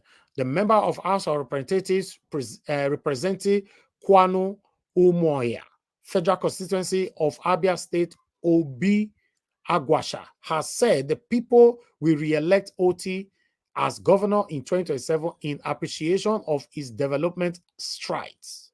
Now, only that one I just want to take. Except no one made the people's vote count as usual. Otti will not be re-elected. But if we don't want to make his vote count, make I see how I want to remove him. Good morning, good afternoon, good evening to every one of you. That's all I have for you guys today. I'd like to quickly take only 4 calls I'm taking today. Right now, for if I may say, only 4, because without 2 hours now, I'm still on presentation. Call start right now. Nobody's calling in now. When I give presentation, all of them they call in. When now call now, nobody's calling in. Let me go to my panelists. I'll come back to my callers later on. Thank you very much, Madam Patricia. You are the first on the panel today. Good evening to you, man. Please, I'd like you to talk to us. You have 8 minutes. Sorry, I'm not picking call anymore. Madam Patricia, are you there? Sorry, I left a comment. I think I was the first, but I left a comment there because of my network. Okay, yeah, go ahead. Give us a mandate. Madam Patricia is not even available. Whenever she's available, you let me know, madam. I'm not going to come back to you again. Just indicate I'm available, but let him speak. Thank you. Okay, give us a mandate. Talk to us, my brother. Good evening to you. Thank you very much. Good evening to Mr. Elvis. Hopefully you had a good weekend yesterday. Was not able to come to the field. Oh, today not really more. Sorry. My brain. I know say what gonna put for me. I know they remember weekend more day sometimes. Happy New Week to every one of you. Me know your I God. What you call it happen now? It is not smart to give somebody Obatabia. Let me smart to give you Obatabia now. To be honest, I don't remember when that was last weekend. I don't even remember. Now you go appreciate the work where Oba talk about they do for Benin. Now you go appreciate them because you say na chief now Obatabia. So if you don't remember, maybe the chief for the palace, they remember for you. People like Chief Alex, Chief CM, they are one of the high chief in this city called Niger Watch, and the chief of Batabia is Mr. Elvis. I greet you, sir. Thank you for all that you do. God bless you. God bless your family. God bless Niger Watch family. Mommy, that's why I greet you. Finally, I greet everyone. Wonderful week, blessed week. In the name of Jesus, this will be a week of blessings, promotion, and success. And Nigeria too may be revived this week. We can't tell, but we trust God that things will happen in Jesus' name. Thank you very much, Mr. Elvis. Honestly, I do appreciate it. Every time you call me and then the door is open, is enough to thank God that even this media is always open every day of the week. We were here all through last year. We are here again. Despite going for vacation, you still doing this. So any day the door is open here, is all glory to God. Thank you very much. Well, on the issue of Abia State, let me quickly talk to that. That Benjamin that spoke, that you read his news earlier, was one of the people that told the people in the southeast not to engage in protest, right? I think he's a member of the House of Rep, and I think maybe he's a speaker possibly, but I think he's one of the member of the House of Rep, if I'm correct. Now, and I think what you said, Mr. Elvis, just cut it all. That except they rig the election, what Alex Otti has done in Abia State is enough to bring him back, not just for second term, but for maybe until first term, until Abia says, okay, you know what, we have seen enough of you, Alex Otti. Our state has now become Dubai. Let's give a new hand the job to do, because we have taken us to Eldorado. We cannot begin to look for younger generation. Except that. Let me remind Benjamin that as it stands today, the EDO election, whenever we are making reference, even the APC, they will tell you that, I swear Okweolo, they are like Alex Otti. And you ask them, how is that possible? Because the last time I checked, if a woman give birth to children and the woman cannot quickly trace the father of the children, they say maybe it's Ajimobi, or they are children from either different fathers. This one is not even correlated. How is LP correct with PDP and APC? That Aswe, all of a sudden, Aswe people are asking that Aswe is like Alex Otti or Peter Obi. How is that possible? The last time I checked, Peter Obi was not in government for 16 years. He was a governor on his own. He was not a governor in proxy. He didn't start on any economic team in Anambra before he became president, before he became a governor of the state. He didn't give any economic advice to the governors of Anambra before he became the governor. And we saw the rest that what he did in Anambra, the rest is history. Now even ask yourself, like when somebody vomits, you now bring Okweolo, the man that they are still asking if he can even use the ash of bottle to write his name. You are now comparing him to Alex Otti or Peter Obi. Sometimes I just wonder how you can compare such a character to His Excellency Mr. Peter Gregory Obi or my governor Alex Otti in Abia State. When something better, people go on associate with them. Say I talked last time. Say your success, your award, we can easily trace it. There are time stamps to that success. Alex Otti's success in Abia State, you can easily trace it, Mr. Elvis. Matter not reach where we'll talk about well now. Let me remove my seat and talk well now. Alex Otti's success in Abia State, you can trace it. There are time stamps to it. Alex Otti was given the mandate by his people, plus with the backing of God, helping the state have an independent electoral commissioner in person of Elena Otti to say, you know what, whether you buy me or you leave me, this man got the vote of his people and he will go there and represent his people. How does that juxtapose with what we are doing today? Asher was talking about election don't come. People want to rig election. You ask him, the last local government election in Edo State, was he not there when they rigged your election and all of a sudden the whole local government in Edo State belongs to PDP? Was Asher sleeping that time? He was awake now. He was not sleeping. He knew what happened. And so whenever this with they are co-joint twins, you cannot separate them. You can never separate them. And that's why it becomes a burden when you see people talk about leave us. Hey, you can never separate them. They are co-joint. And that's why I say Aswe is a governor in proxy. He has done 16 years. He wants to do more. And this just show you the wickedness of men, the wickedness of the highest level. Now you can feel, you can touch. Good governance is not sweet that you can have in your pocket. You can feel it. Why? You will see good roads. And that's why people are enjoying in Abia. You can feel good governance because you will drive on good roads. You will drink good water. This service you live in UK. If you drive on your village, when you talk about your village, there's security here in your village. For your village, you told us how they come carry people on radar for your village. Can that happen in Amaba under Obaseki's watch? No. So if see, it is apple to apple. Governance in Abia State, governance in Edo State or your state or Bauchi State, difference is clear. Because why? Unless Otti is delivering for the people on what he said he will do.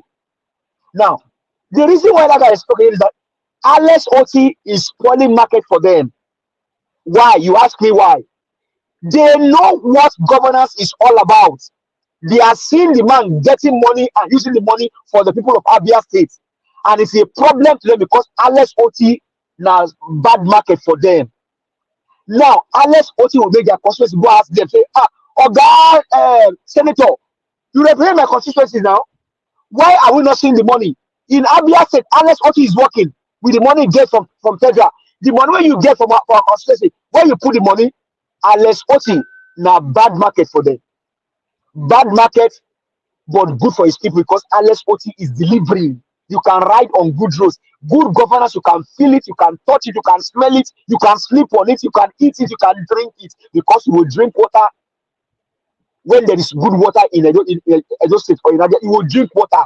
You can feel it. Well, you just have to silence now. They don't take like from How did you know? Because you saw through the camera, sir. That is called good governance, sir. So Alex Otti is a bad market for all of these wicked killers, all of these looters, legislators, all of them. Alex Otti is a bad market for them, but a good market for his own people. So, like I said earlier, Alex Otti, if he wants to come back 7 times, his people will allow him this. They will allow him for the 7th to come back the 7th because what? He's delivering for his people, and he has become a reference point. When we speak, we say, Edo State. If you want Edo to be like Abia, what will you do? Vote Barrister Olumide or Zaivo Akpata. Now, going to that, Mr. Elvis, it go better for you, my brother, sir. God bless you. You are not a partial man. In fact, for what you did today, it just make my heart sweet because some days ago I brought a video here, you played it, but playing as well so today and then playing other people, it make me feel happy, sir. This is how we get good leadership. Now going to Olumide's video and that interview, something is very, very sacrosanct there. He said my elder brother told the person, Salami, that if the eye will not be in the neck, I will not do it. Why? Because he believes that electoral system should be independent of government interference. Why are we where we are today? Because the election last year was not independent of government interference. That's why Nigeria is in a trouble because whenever you jettison the process, you can never make a progress. Nigeria is in problem today because they jettisoned the process last year during the election. But Olumide now just revealed to us that it was his own brother that said, I is very, very important. It is independent National Electoral Commissioner. It should be independent of the presidency, of the government. Nobody should be able to interfere in what brings them to office as people. Let me start an example, sir. In the US, during the election year, Donald Trump called the electoral commissioner in Georgia. He said, sir, please, can you look for a vote for me? Stand for a vote for me so I can match up with the vote of Biden. And the man told him, you dare not do that. You cannot do it. You cannot do it. Because why? The body is independent on its own. Now, look at that. Look at the pedigree of that family. Look at how robust that family is. From INEC to judiciary to NBA, you can see good name better than silver and gold. We can trace the history of Mr. We can talk about Mr. Elvis and Oniedigi, how he stands out. How he stands out. Your son today can come to America and see me at the airport and say, my name is this, the son of this. You think I don't rush carry him, say where you want to stay. Because why? You don't give good name, good legacy. That is what Olumide said. Now, look at the family that is in government today as governor. The brother came here to speak the other time, it was boogaboo. See, these things are not far fresh from each other. These things are fundamental, they are sacrosanct. What you do today will be an history tomorrow. And that's why we should strive better to leave a good legacy in what we are doing. So, people, in summary and in conclusion, Alex Otti will rule as much as he wants to rule. Edo State, both Barrister Olumide or Zabu Bapata, you have heard, it was a video play for you earlier. And in summary, let us all strive as much as possible to leave a good name, because good name is better than silver and gold. On the professional jet, we'll come back and speak on that later on. Thank you, Mr. Elvis. Thank you. Thank you very much, my brother. I appreciate you. Thanks for your prayers, your kind words. God bless you. We are here together. All right. Madam Patricia, I'll come back to you, please. You'll be next, but let me quickly prioritize Mr. Alex. Mr. Alex, it's good to have you on the show today, my brother. Good evening to you. Please. Thank you. Thank you, Mr. Elvis. Can you hear me? Yes, so now, Madam Patricia, time I give you. Yes, thank you, Madam Patricia. Thank you. Thank you. Yeah, I am very busy. I've been very busy all these days. But somebody reached out to me today and, said, we miss you. That really got to me. Said, we miss your submissions. So I took out at least one hour to be with you on the show today. No, I returned. Mr. Alex, I think say APC don't buy you. I can't say maybe they don't. No. I don't fellowship with people who feed on people's lives. I don't do that. Exactly. I would never do that. I don't fellowship with people who take joy in putting their whole nation purposely on insecurity just to get money from white people. No, I don't do that. I am too enlightened. I'm too exposed. I'm too fired up, too inspired. From the age of 12 to the age of 30, you'll be wondering, where was Jesus? He was being prepared. So some of us go through these times to be prepared for future responsibilities. Ladies and gentlemen, I greet you on the comment section. Mommy Diaspora, thank you for giving us Mr. Elvis, who has been a gift to everybody. My fellow panelists, thank you. Viewers worldwide, I want to say something. APC today, they are braggadocious because they just feel they are God. They make themselves God. Look at that guy opening his buccal cavity to verbalize in such platitudes as if he is God. You say a man is doing well. You are telling him he cannot rule. Do you even know if you will last the next 1 month? Do you know? You don't even know next what's going to happen to you. You are bragging against someone's life. Someone you also testify is doing well. Alex Otti, kudos. Power resides in the people. Oh, Bobo Lobuna. The voice of the people is the voice of God. I want to address those state elections. This is my own personal, say about Edo State elections. Please, I want you to listen with all sincerity, without bias. Just be honest with yourself. Then you can go and cast your votes. How will you listen to a party who claim that their leadership is a PDP and this leadership is a technocrat and this leadership is going to turn Edo State into Dubai? It's been 7 years and 10 months as we speak. We don't have drinkable water in Edo State. We are still using borehole. You cannot go to any marketplace. I want to see a running tap like you see everywhere around Western world. Our markets are still dirty. I'm not saying they didn't do well in other things, but these are the basics of life. A man that told us he was going to give us a seaport, what is he going to tell us? What stories are they going to give us again? In 7 years, you could not revamp water board. Let it be the first state to do that. That borehole is now being collapsed because government water is running. People are paying bills to get it.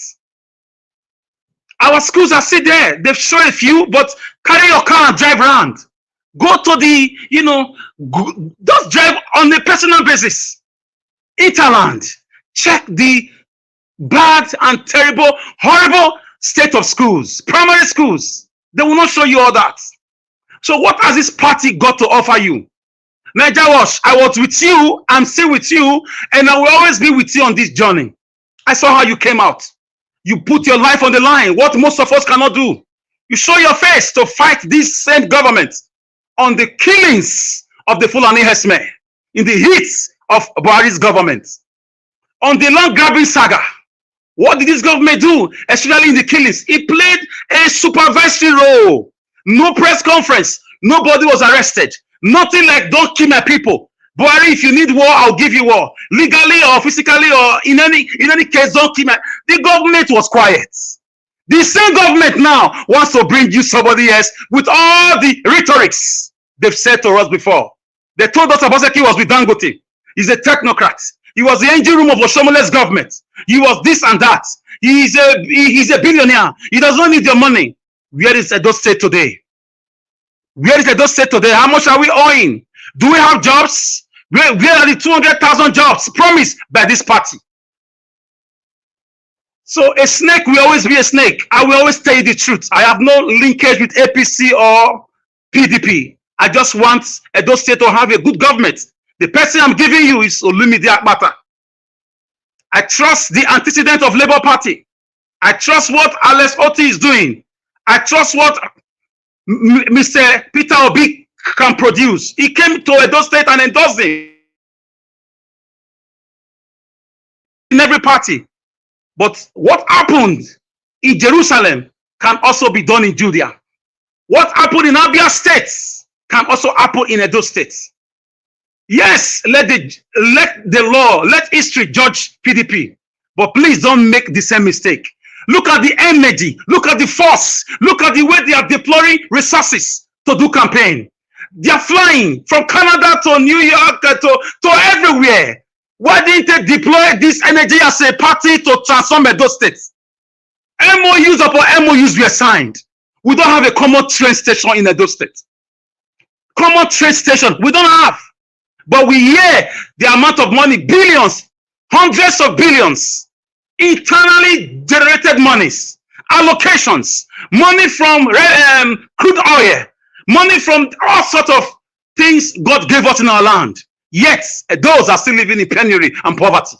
Don't trust such a party. Do not trust them. This is my own cry about these people. When you lie to me once, shame on you. But when you lie to me twice and you succeed, shame on me. Don't do it. Let's support Labour Party. Don't believe the lies. Edo State is still dirty. Our market is smelly. They did a few roads. Kudos. Civil servant receiving 70,000 is not the end of the world. Where are the state, or what is the state of our schools? School, markets, highways, bridges, flyovers are the ways you measure development.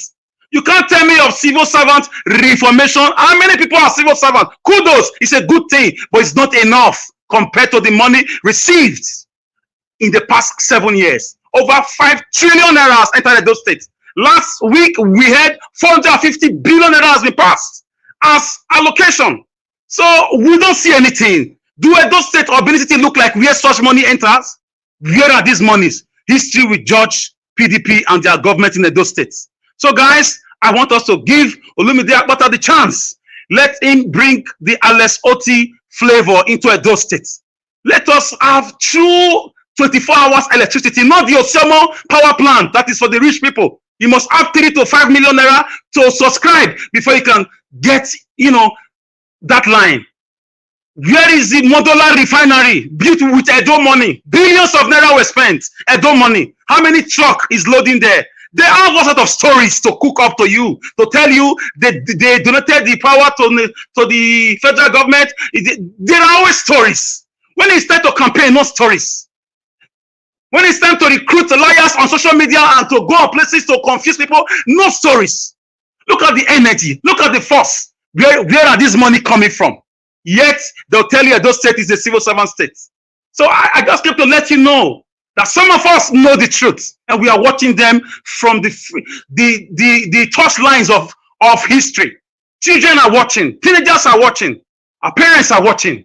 One day, books are going to be opened at some point, and the full wrath of the law will visit those who are stolen this state dry. Edo State used to be the beauty of the nation. If you don't know, let me tell you, Edo State is the state, the first place where the Europeans step into their feet into today Federal Republic of, oh my God. Saying this history sometimes make me cry. This country you call,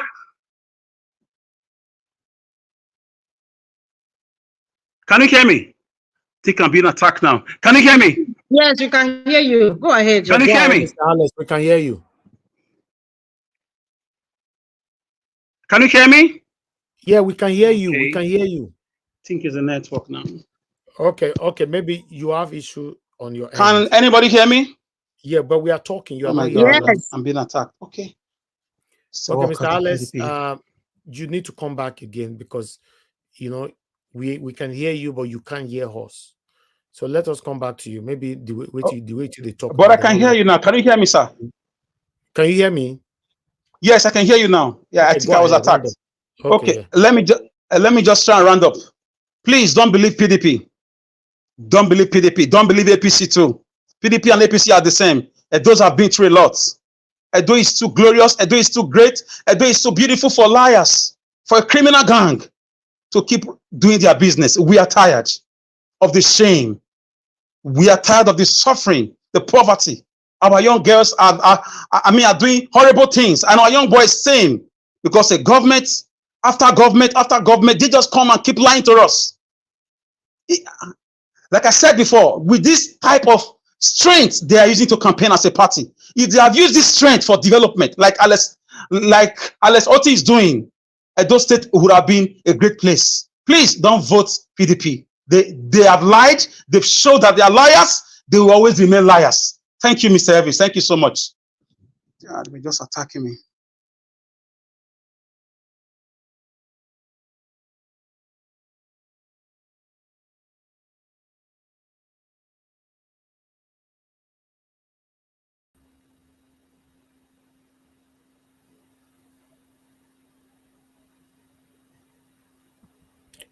Is Mr. Alex there? Okay, I guess you are done. Yes, Thank you. I'm done. Thank you. It's like they're attacking me. Thank you. All right. Yeah, we're good with them. We'll Thank see. you. All right. Madam Origin, thanks for calling in, man. Good evening to you. Please talk to us. So this attack, God help us. Mr. Niger Watch, on one of Nigeria. I greet you, sir. God bless you. Thank you, man. And thank you yesterday when you say you don't still scatter anything, and I'm like, oh my God. Okay, I cannot, join the forces. I'm always, one of the things that attracted me to your platform, which you can find anywhere, it's only this one, is because I see, even as I stumbled on it, I see you're not a bigot, you're not tribalistic. You are indeed one of Nigeria. So I will not say anything, no matter how mad I am. I'm not going to say anything that would deplete the standard that you set. So thank you. Thank you, ma'am. I want to say something very quickly because I know the platform is full. I greet everyone. The original Mama, Mommy Diaspora, I greet you, Mama Diaspora. God bless you. God bless the panelists. God bless all the ninjas. God bless everyone that is out to see good governance, however it comes. You see, I want to very quickly address what is going on. If only, one more thing, because I want to say very important things out if my time is cut off by, I have done. Mr. Niger Watch, because of what you believe in, the man that spoke at Corwave, I think that was Corwave, the very first video you showed. Yeah. Whatever he is saying, it's the one thing that is important that we have to pay attention to in this struggle is that word generalizing is evil, is demonic. Because you can't, if he has said, because what I'm particular with, always pay attention, you can do better and try to talk to anyone speaking, especially on behalf of Igbos. We don't hate anybody. We don't belittle people. Everybody have equal rights. He said that Fulanis are Okada riders and rearing cattle. Please excuse me. If he has said because what we are here is after the evil that people are doing, and not if they are poor. Some people made them poor. Some people made them, they're behaving like animals. It's because some people made them. It's those people I'm after. I'm not after humans that God created that have been relegated to all kinds of things. So Corwave, pay attention. If he can't speak and talk the issues, he should stop talking about, people that are poor are riding Okadas or whatever he said. I rest that one there. So on this particular matter, we are dealing with conglomerate of vultures seeking soft landing on the prey. Nigeria, they have laid it as a carcass, and they are feeding and feeding. And let me tell you, one-party system is a reality. It is in vogue. And what that man that was talking, Olusegun Obasanjo Kukuma don't say it. Using Igbos to buy Igbos, using Igbos to undermine Igbos. Who else could say it better than that miserable man that is talking from two sides of his eye? He's not ashamed. Okay.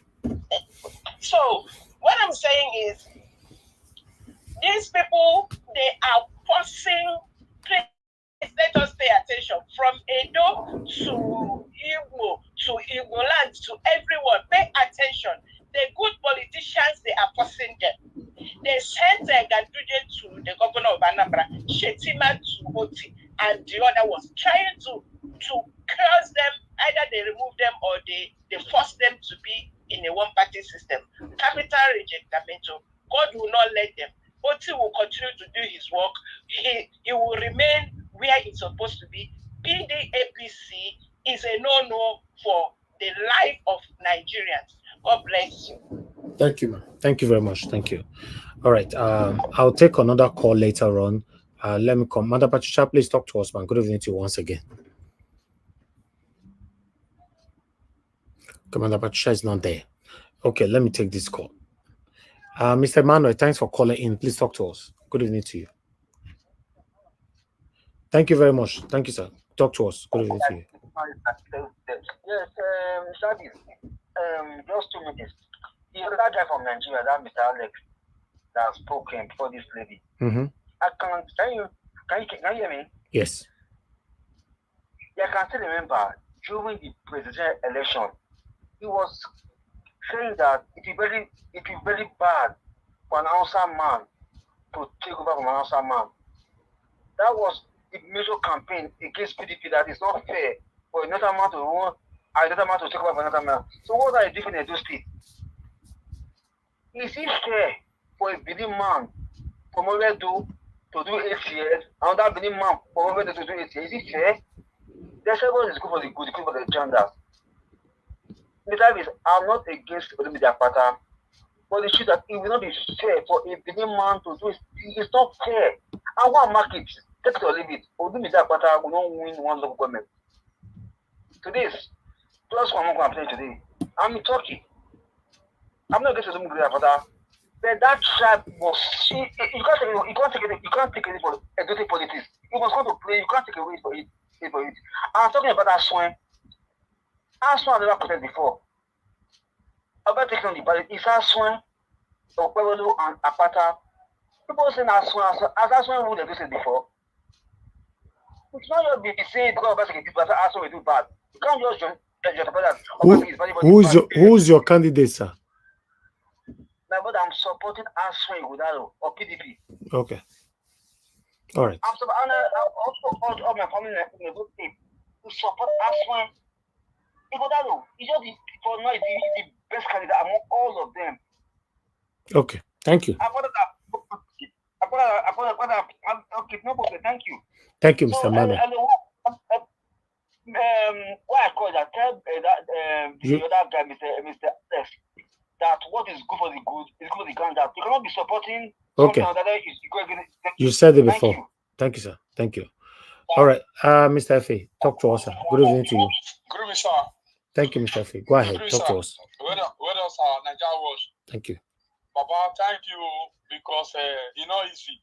May I tell praise you, know easy. And God will bless you. You know easy. If you easy, why me not do one? May I start for that? Thank you. So why me call? Just if you see Ogogoro and water, if you never put that for mouth, you not gonna know the difference. You understand? There's no candidate when you take when anybody you take compare Aswen. I never see Aswen not the right person. Again, I want to use this opportunity to thank the last caller before me. May God bless you, my brother. I'm not here for sentiment. I'm just saying the right thing because of what I see. You cannot say because of one or two things you call the bias. No. And again, I want to use this opportunity to talk. Picking when you say Mama no go sleep, instead no go sleep. Now Aswen na go fit carry a do to the highest level. Me, I know the support because of say people they support. I don't see and I know the support party.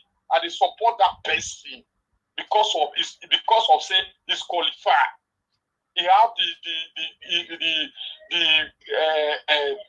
intelligent is very intelligent person and is not a corrupt politician. You understand? He's not a corrupt politician. That is why most of us here in Europe and in Italy, that is why we are supporting Aswen. Aswen is the right person. And I always said this thing. If we don't take time, this Akpakomisa, this guy, so if he come, I go there here, they ask people how market. You understand me so? But I know say no fear. Thank you. Election, they're not the rig. My brother, thank you. Aswen we go, it's our next governor. Whether the devil like it or not. Thank you, sir. Thank you very much. Thank you. God bless you. Thank you. Okay. I'll take the last call right now. Let me see. Hello, can you hear me? Hello. Okay, let me return your call. Guys, thank you very much, Peggy Modi, for the super chat. God bless you, man. I really do appreciate this. Thank you very much. Thank you very much, madam, for calling in. Please talk to us. Good evening to you. Hello, caller. Hello? Yeah, go ahead. Yeah, I can hear you. I just want to add my contribution. Good evening, everybody on the platform. Good evening, Mr. Elvis. Thank you, ma'am. Thank you. I just want to say thank you for your boldness, for taking up this, this task of speaking the truth about Nigeria, specifically about Edo State, because it takes a lot of boldness to come out and stand up for the truth and for what is right. You know, I just want to say thank you. Thank you, may God Almighty give you the strength to continue. And may God bless your family and your home. Amen. I just want to add my voice to two things. One, more the APC. I call him more the APC. It's so funny. Agbomiza. I can't just imagine in this time and era, somebody like Oshomole, who is well read, who have attained such a position, will bring somebody like that, who is not accurate, who is not, who is not composed, cannot even speak. You know, Even when I was in the comment section, I just compare him with Mrs. former president wife, Mrs. Patience Jonathan. At least, yeah, she can speak pidgin English, but she can be able to coordinate herself, and somebody can be able to understand. Can you just imagine a governor candidate of APC saying, "Oh, your resources"? It doesn't make any sense. That's on one side. I just pray. I'm just using this medium to speak to my Edo life. They should not vote for APC PDP. Why? Because of their antecedent. You know, we cannot continue like this. If they vote for any of those parties, we are 100 years going backward. 100 years going backward. I could just see among all the candidates, it's only Olumide Akpata that I see as somebody who is bold enough that can be able to take that state. I want to chip in a bit about, you know, Benin politics. My late father was a politician. There are some people in that Edo state that are chieftain. Even though if you are good, even though you mean well for the people, they will tell you you cannot be able to do anything in that state except you come and see them, except you give to them. But with man like Olumide Akpata, how will I say it? Somebody who does not give a damn, that can be able to stand, you know, and face what needs to be done. That's the right person for Edo State. That's my contribution. Thank you very much, Mr. Thank you. Elvis. Thank you very much. God bless you. God Bye. bless you too. Thank you. Okay. Callers, I'm done. I'll come back to you guys again. Let me quickly move on to the next person to speak to us. Madam Patricia seems not to be available. I'd like to move on to Mr. Jonathan. Sorry, Madam Rita. Madam Rita, thank you very much for joining us. Good evening to you, man. Please talk to us. Yeah, thank you very much, Mr. Elvis. Good afternoon. My lovely mommy diaspora. Yes, good afternoon to everybody in the panel. Dr. CM, I see you. And my brothers and sisters in the comment section, Mr. Joseph Oji, greet you especially too. First of all, listening to EJ Agbonaima was very painful to hear, Mr. Elvis. I just couldn't wait for that show to end. I was so happy when you kind of stopped it because, I don't know, it was just too painful. And I don't know, I want to say this with all due respect, you know, to people who are going through this kind of condition. It's not a form of mockery in any way at all. It's not a form at all. So I'm saying this because I'm very careful what I say, what I want to say now. I think Monday Okpebolo, this is what I'm saying. I'm not a professional in any way, but you know, I have seen people who do this kind of work and assess, you know, a child who is maybe has some form of disability, you know, in speech and expression of self. So when I see Monday Okpebolo speak, what I see is dyslexia. That's what I see. And, you know, for a man who is an adult, you know, behaving like that and the way he speaks, I'm not saying he's not intelligent in any way. He just has a different way of assessing, analyzing words and understanding. So that is what I see. I might be wrong before the professionals come and attack me, but that is what I see. Somebody who is dyslexic talks like that or cannot even express themselves. So any doctor who is a professional, you know, can prove me wrong, or maybe it's something, another name that is similar to that. I don't know, but that's what I see. Because in every governance, you can have physical challenge. We've had American presidents who was physically challenged with his legs. So there's nothing called disability, because everybody has an ability, just in case. You can have that, you can have some sort of physical challenge, you understand? But when it comes to governance, your mental capacity cannot be challenged in any way. It has to be screwed in the right direction. Your sanity has to be on point, because being in those kinds of positions, you are making decisions, policies for people. So you cannot have somebody who is not really coordinated in thinking and in expression. We cannot afford to have. So that's why I am bringing out this, my case now. This is Monday Okpebolo I'm focusing on now. We cannot have such a person being the governor of Edo State. We cannot have such a person being the governor of Edo State. The APC candidate is a no-no. And this is what I have concluded, because there's no way anybody can say, okay, we want him to speak. There's no way he would be able to, even, it's not even about pidgin English, or if it's Hausa, even use the word ba. It's okay. Maybe I heard he grew up in Jos or something, you know, but whether he speaks Esa, Bini, pidgin, or with somebody who is having that kind of condition, they cannot speak in a very coordinated way that you and I would understand. And that's just how it is. Maybe in his private businesses, they know how they understand him. He knows how to communicate better with just people. But we're talking about the governorship of over 4 million people. It is not a joke. It is not a FIFA game of who wins or who loses. No. We cannot have such a person as our governor of Edo State. And that is why, Edo people, please, you cannot vote somebody like Monday Okpebolo from the APC. Now, going back to, there's something I want to say, and it's going to be relating to the PDP candidate, but I want to first of all go to what that Benjamin Kalu was saying. He said the APC governor will be, the APC candidates will be the governor of Abia State in 2027. You know, I think that's just like, I mean, somebody of that, excuse me, repute talking like that, it's like, that's like a beer parlor talk, you know, and, you know, what would you expect from somebody like that to say? You know, and he said APC cannot be helping. He used the baboon and monkey analysis, saying APC cannot be helping the governor of Abia State and not taking credit for it. Well, hello, whatever Abia State is getting from the central, it is within the Abia State right. They are entitled to it, sir, or Kalu.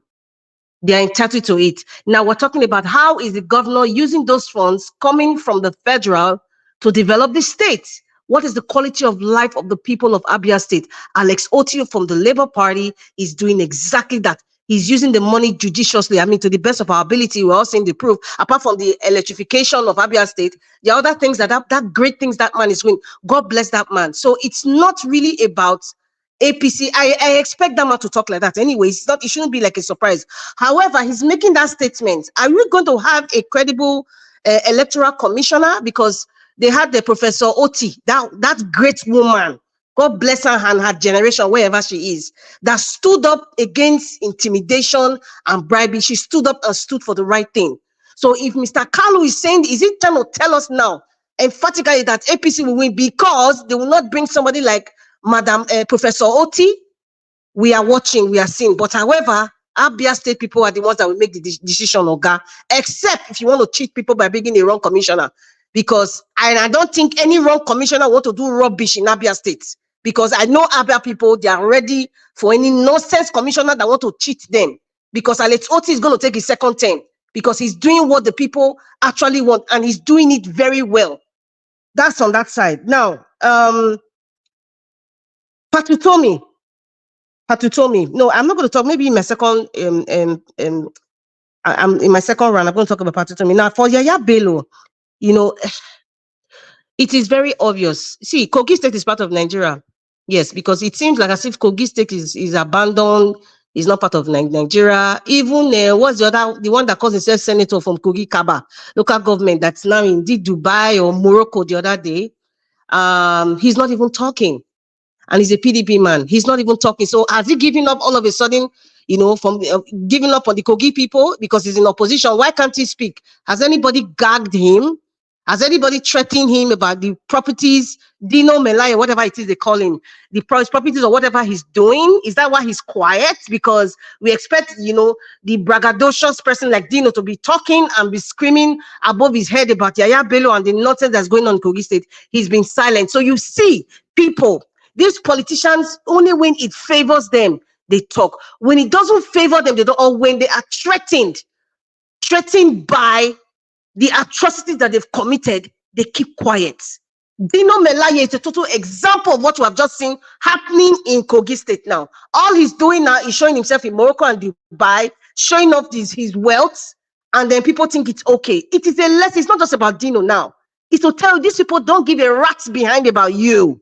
Whether they're educated or they're not educated, they don't give a rat's behind about you. And the people from PDP or APC, they are all the same because Dino was once in APC, he went back to PDP. Only he was in PDP, went back to APC, now he's back to PDP. So it's just the same old thing, same thing going on in Edo State right now. Same thing going on with all these celebrities that they paid money to. I'm not going to say allegedly, Mr. Elvis, because I know all these celebrities that they pay that come to talk and say support person, this and that. When there are serious issues, you don't really see these people come out. So now election is out now. They are coming out. So they are being paid. If they are being paid, let them say it out. It's not about allegedly. They should come and ask me. They are being paid. Because because they'll tell you, I am just being paid to do my job. That's the angle in which they come. And they don't care what anybody says. We all know the true celebrities who actually come out. They care for the people. And they come out when they need to come out. Now, for Yaya Bello now. Yaya Bello, I think, is just protected by the caliphate. Because those people were saying, if they see but the man from Babylon do something about Yaya Bello's case, then they will tell him the location of Yaya Bello. Let me tell you, the federal, federal government, they know where Yaya Bello is. The caliphate is protecting him, plus it's whoever his godfathers are. They're protecting him. And the EFCC chairman, Olanikpekun Olukoyede, I don't know, please, sorry if I didn't pronounce it well to my Yoruba brothers and sisters. You made a declaration and said, if you don't catch Yaya Bello, you resign. You have Oga, how far? Mr. Pastor, how far? We are still waiting, and not. In fact, Yaya Bello's case has gone to a case. Is a court case. You want to look at the criminal case. That is a court case file there, and time would pass, nothing will happen. In fact, they were right. Yaya Bello has made the EFCC so irrelevant, and there's something very fundamental with what those men were saying, which is kind of close to what we're experiencing in Edo State, if not across Nigeria, but I'll use Edo State as a case study because that is my state. They said imposition. Yaya Bello imposed somebody as governor for them. That person also imposed his son, allegedly, because we haven't seen any DNA test to say that person there is the governor's son, has imposed. What do you think that means? Adams Oshomole, former governor of Edo State, imposed Governor Obaseki on Edo's people. Adams Oshomole imposed Governor Obaseki on Edo people. Now, Governor Obaseki is imposing. I'm very specific with my words. Governor Obaseki is imposing Aswa Igodalo on Edo people. And also, Adams Oshomole is also Adams Oshomole, we add this with it because all those are APC leaders. They are also imposing Monde Okpebolo to Edo State. So what do you think the result will be? My people, I leave that answer to you. It is not about who read book pass now. It is simple logic. I don't know if Mr. Jonathan or somebody that said something a few days ago, like there's some things that are just simple logic. It's not, you don't even need like a PhD holder to just look at the permutations of what is going on. Imposition. It's like you're not even reinventing the wheel. It's a continuum. The characters are the same. What they change is either the face or they change some sort of, they bring this tribal thing now. As my brother that called and say it's Edo Central Turn, because Mr. Alex once referred to Wawula Hansama. I mean, I don't want to even go there with that kind of logic. I really don't want to even go there. Because I remember Black Panther once said, this is an evil mentality from the PDP originally that has spread across the nation, and people look at it that is a normal thing. May God help all of you.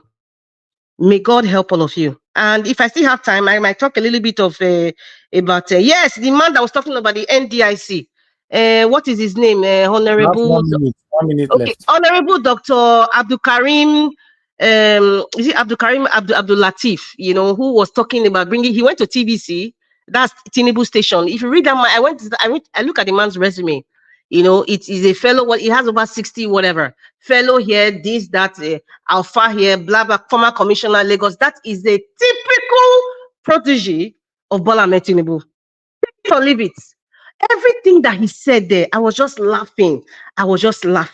Because what I saw there was Nigeria is like a combat ground. And who are the combatants? The political elites, the caliphate, and some unknown non-stakeholders that we do not see internationally and locally, especially locally. They're all scrambling and fighting for using the same constitution or due process or whatever process that was there. They're all trying to look for superiority. That's what it has nothing to do with the people. He's coming out to say some senators are not, it's not all senators that are corrupt. Oh, sir, so you know some senators are corrupt. Okay, fine. You did nothing about that, but you came to now tell Nigeria to support the man from Bodilon because he's your Oga. Oga, we too know you. You are a protege of the man from Bodilon that's sitting in Aso Rock. and you are there as usual because you're all looking for legitimacy. You are there as usual to tell us, to make it seem as if you guys are doing so well. The NDIC, you know, they don't have authority because, you know, through Emefiele, you know, they've made it seem like any decisions they make in terms of promotion, they have to take authority from the CBN. The only thing I can say here, because I don't have enough time, is Emefiele allowed himself to be used by the caliphate because of his selfish ambition. Selfish ambition, whatever it is, apart from the presidency he wanted to be. I've never seen a CBN governor that wants to be president while even seeing a city. It just shows you the rascality and the hegemonious nature of Nigeria. I will stop here for now, Mr. Elvis. Thank you. Thank you, Mandarita. Thank you very much for your submission. Okay, let me quickly move on to the next person, which is Mr. Jonathan. Mr. Jonathan, thank you very much, sir, for joining us. Good evening to you. Yes, I'd like you to talk to us. Thank you, Mr. Elvis. Good evening today.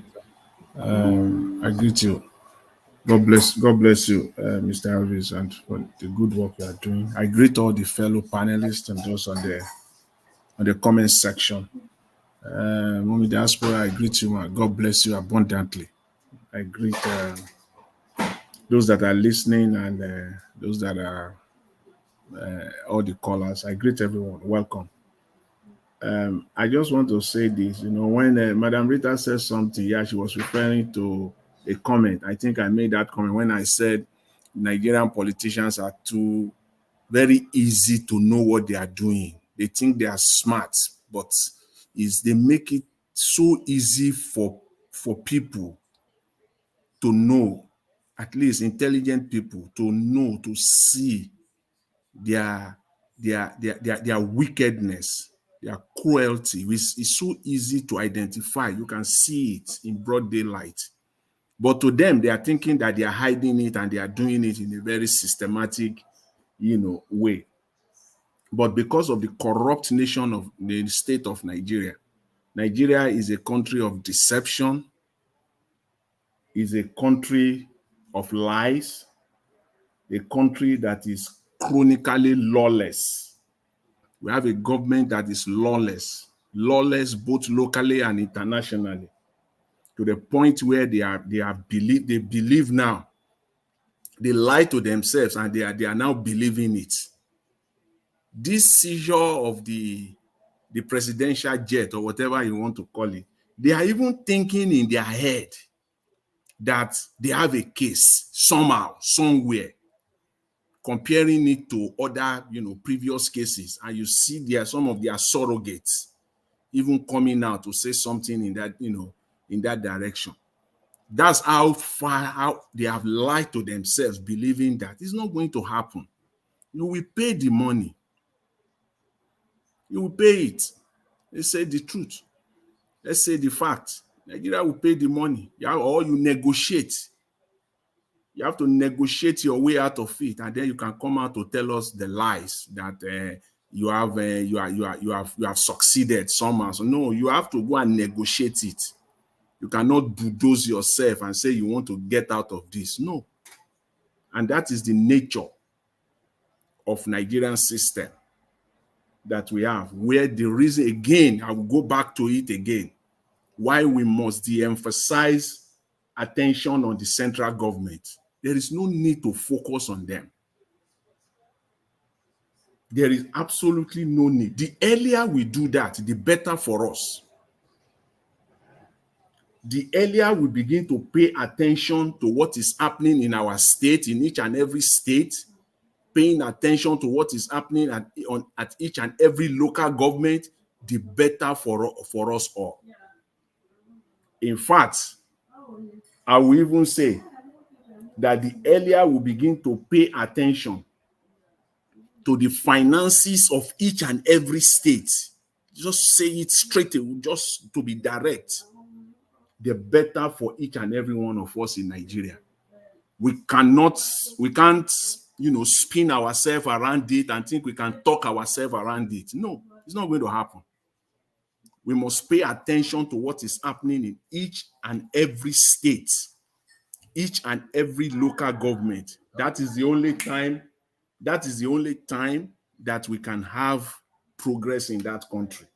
Those guys in Kogi State, that came out today, I have a different opinion on them. Those guys, I don't know where are they, civil societies, or I went back to the video. I want to see their names or who they are representing, or is it SDP party, or is this, I really don't know. But what they are saying, the guy asked one question. He said, is Kogi State conquered? Yes, Kogi State is conquered. Your state is conquered. If you want to hear the truth, the direct truth, your state is conquered. Kogi State in this regard now, most states in Nigeria, if not all of them, at least Kogi State now is conquered. I don't know the role these people played last week or last two weeks ago during the protest. I don't know. They think they can fight it alone. They think they can just sit down there and do this kind of broadcast and do this kind of press briefing and interviews, and then they can solve the problem. And then Yaya Bello will be brought to book. And you think you can do it that way? Go ahead. Have your day. You will stay there tired till kingdom come. The kind of protest that will give you lead way was the kind of protest that happened last week, or earlier this month. Not this one that you are doing. You said you know your right. You know your right and you know the Constitution. God help you. Go and display your right and get your right in Nigeria as it is right now. Go on, work with that Constitution. And then it is, if you think it is that Constitution that will bring Yaya Bello to book, God bless you. Good luck. It's not going to happen. It is the demand of people. When people, where are you? Where are you in Kogi State? Did you spearhead or did you lead any protest earlier this month in Edo State? That is where you will have brought all this out. Not this press conference you are doing. People that cannot collaborate. It's all for themselves. They are just fighting for themselves. At the end of the day, they are all just fighting for them. If they give this one position now, you won't hear him again. They will all enter house. You can't do anything. That's the problem that we have in Nigeria. People cannot collaborate and work together. They are only working. Go and fight for your state. Your state is conquered. Go and fight for your state. Yaya Bello is gone to Abuja. He has prostrated to Mr. Tinubu, and his sins are forgiven. So you can be ranting all you like. Nothing is going to happen to him. The power is in the hands of the people. It is the people of Edo State that will get there. Can't you get it? How long? What will it take for Nigerians to get that? Especially the politicians. That powers the power belongs to the people. It is the people that will bring Yaya Bello down.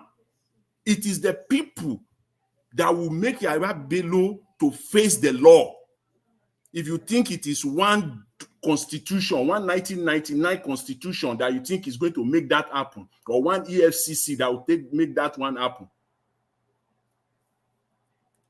God bless. God help you. And I want to say this also, Mr. Elvis, when you talked about, one guy talked about Mr. Tinubu bought a jet, you said Nigeria is not broke. Again, I don't know how I'm going to explain it. I just don't know. The guy, and then went back to now read the article. I would just say that I'm surprised because he's a financial analyst. So I'm trying to kind of understand where he's coming from. Is he a supporter of the government, or is he being sarcastic? What exactly is this guy trying to say, given his background as a financial analyst? Nigeria is broke. Nigeria is not poor, but Nigeria is broke. Where do you want to start from? Just 2024 alone, a budget of almost 28 trillion in budget, like 28 trillion naira budget, and 9 trillion of that 9.1 trillion of that is deficit. They have to borrow money. They will borrow more than that too. But what is on paper that they themselves have put out, that they need to borrow 9.1 trillion. That is about 32% of that budget. They will have to borrow it. That is staggering deficit. And you say you are not broke. And you say you are the guy, says a finance. I don't know where he's getting his own from. So I'm thinking, given his background, that is just being sarcastic. See, Mr. Tinubu can buy 5 jets. 5 of that A330. He can buy 5 of that. It doesn't still mean that Nigeria is not broke. Still doesn't take the fact away. The numbers can't lie. Numbers can't just can't lie.